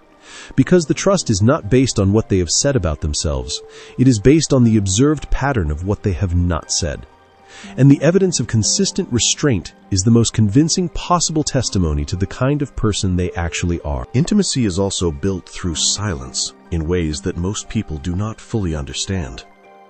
The deepest intimacy available in any relationship is not built in the conversations. It is built in the silences. In the moments where two people can be together without the continuous generation of verbal content and still feel genuinely connected. Still feel the presence of the other person as something real and meaningful. The relationship that cannot tolerate silence, that requires constant conversation to feel connected, is a relationship that has not yet reached its deepest possible level. Because the deepest level is the one where presence is sufficient, where the other person's company is genuinely experienced as connection without the need for the proof of connection that continuous conversation is often substituting for. Building this capacity for companionable silence, for the genuine comfort of being with someone without the need to fill the space between you with words, is one of the gifts that the discipline of silence gives to the relationships of the person who practices it. The practice of rebuilding your relationship with silence. For most people, the relationship with silence has been degraded to the point where genuine silence feels uncomfortable. Not as a temporary state, as an enduring baseline condition. The quiet is something to be escaped. The pause is something to be filled. The moment without input is a moment that the phone or the noise or the automatically generated verbal output rushes to occupy. Rebuilding this relationship requires deliberate practice. Not dramatic practice, small, daily, consistent practice of being in the silence without immediately filling it. The morning practice of sitting in genuine quiet before the day begins. Not the performed quiet of someone who is secretly thinking about everything they need to do, but the genuine quiet of someone who is allowing the interior to settle before the exterior begins its demands. This is the foundation. It does not need to be long. The discipline is in the genuineness rather than the duration. 5 minutes of genuine interior quiet is more valuable than an hour of performed meditation that is actually anxious mental activity in a quiet room. Throughout the day, the practice of the pause before speaking. Not a theatrical pause, the brief, genuine interval in which you ask the 3 questions Marcus Aurelius identified. Is this true? Is it necessary? Is it kind? And in which you allow the honest answers to those questions to govern whether and what you say. the practice of genuinely listening, of committing for specific and defined portions of conversations to complete reception without the preparation of response, of practicing the experience of not knowing what you are going to say until the other person has finished, because you have been genuinely present to what they were saying rather than constructing your response while they were saying it, and the practice of ending conversations at the right moment, not drabbing out what has been said into elaboration that dilutes rather than deepens, not adding the final point after the final point has already been made, speaking until you are finished rather than until you are empty, and then being finished, actually finished, in the way that allows what was said to have its full effect rather than being immediately covered by more words that were not needed. The person who keeps their mouth shut, what the world sees something specific in the person who has developed the genuine discipline of silence. Not something that they can always articulate immediately, but something that is visible in every interaction, in every room, in every context where this person's presence is felt. They see someone who is not managed by the need to be heard. This is perhaps the single most immediately recognizable quality of genuine interior freedom. The person who can be in a conversation without needing to dominate it, who can be in a room without needing to establish their presence through the volume or frequency of their contributions, who can let someone else's point stand without immediately supplementing it with their own, who can receive without immediately reciprocating, who can sit in silence without reaching for something to fill it. This person communicates, without saying a single word about it, that they have somewhere inside themselves that is sufficient, that their sense of themselves does not require the room's continuous confirmation, that the silence is not uncomfortable to them because their interior is not the kind of place that requires noise to be livable.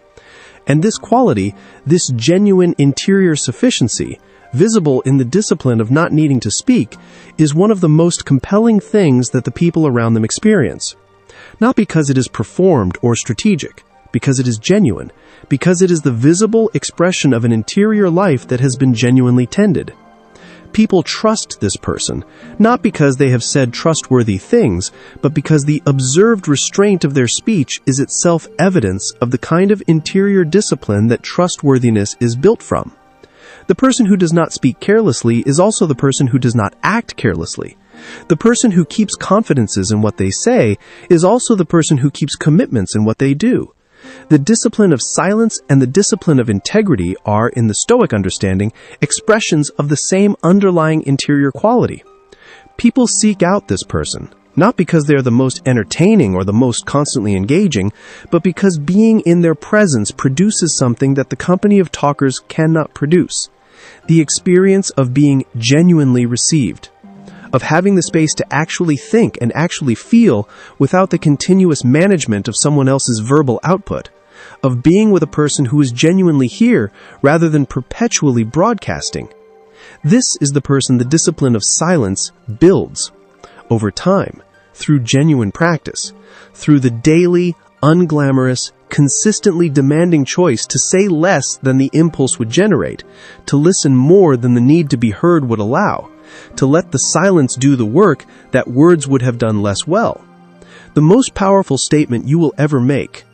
Here is the truth that most people never discover because the compulsion to speak prevents them from ever reaching it. The most powerful statement you will ever make in any relationship, any room, any conversation, any negotiation, any moment of genuine human complexity is the statement you make by choosing not to speak. Not because silence is always the right choice. Sometimes speaking is not only appropriate but genuinely necessary. The hard truth that prevents a greater harm. The honest assessment that serves the person who needs to hear it. The defense of something genuinely worth defending. The expression of what is real in a relationship that has earned that honesty. These require speech. And the discipline of silence, properly understood, is not the replacement of these necessary speeches with permanent quiet. It is the clearing of the space around them. The removal of the unnecessary, the impulsive, the ego-driven, the fear-driven, the need to be heard-driven speech that currently surrounds and dilutes and undermines the impact of the speeches that actually matter. When you keep your mouth shut more consistently, when you speak less and more deliberately, and from a genuinely considered interior rather than from impulse and need. The words you do speak carry a weight they cannot currently carry, because they are selected rather than generated, because they come from somewhere deliberate rather than somewhere automatic, because the listener, who has learned that you do not speak carelessly, receives them with a quality of attention that the constant talker's words can never command. This is what Daniel understood in the meeting room. Not that the truth he knew was unimportant. It was important, but that the method of its expression determined its reception, and the method of its expression in that room, in that moment, was silence, followed by the private note, followed by the question that redirected without requiring anyone to be publicly wrong. The truth was communicated. It was acted on. It produced the right outcome. The senior man credited Daniel publicly. All of this because Daniel kept his mouth shut. This is the practice. This is the discipline. This is the daily, demanding, ultimately transformative work of learning to say less with more genuine intention, of developing the interior sufficiency that does not require constant external confirmation through the sound of your own voice, of becoming the kind of person whose silence speaks as clearly as other people's words. Subscribe to Stoic Ascension right now. Turn on your notifications.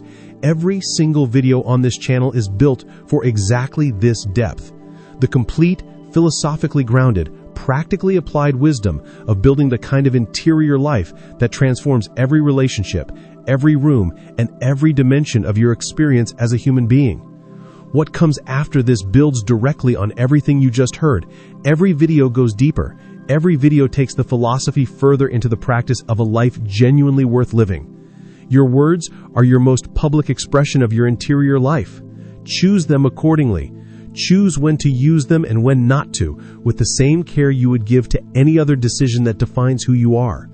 And discover in the choosing, in the genuine, practiced, daily discipline of keeping your mouth shut when keeping it shut serves better than opening it, the particular and powerful freedom of someone who has learned that they do not need to say everything they think. Begin the practice. Let the silence speak.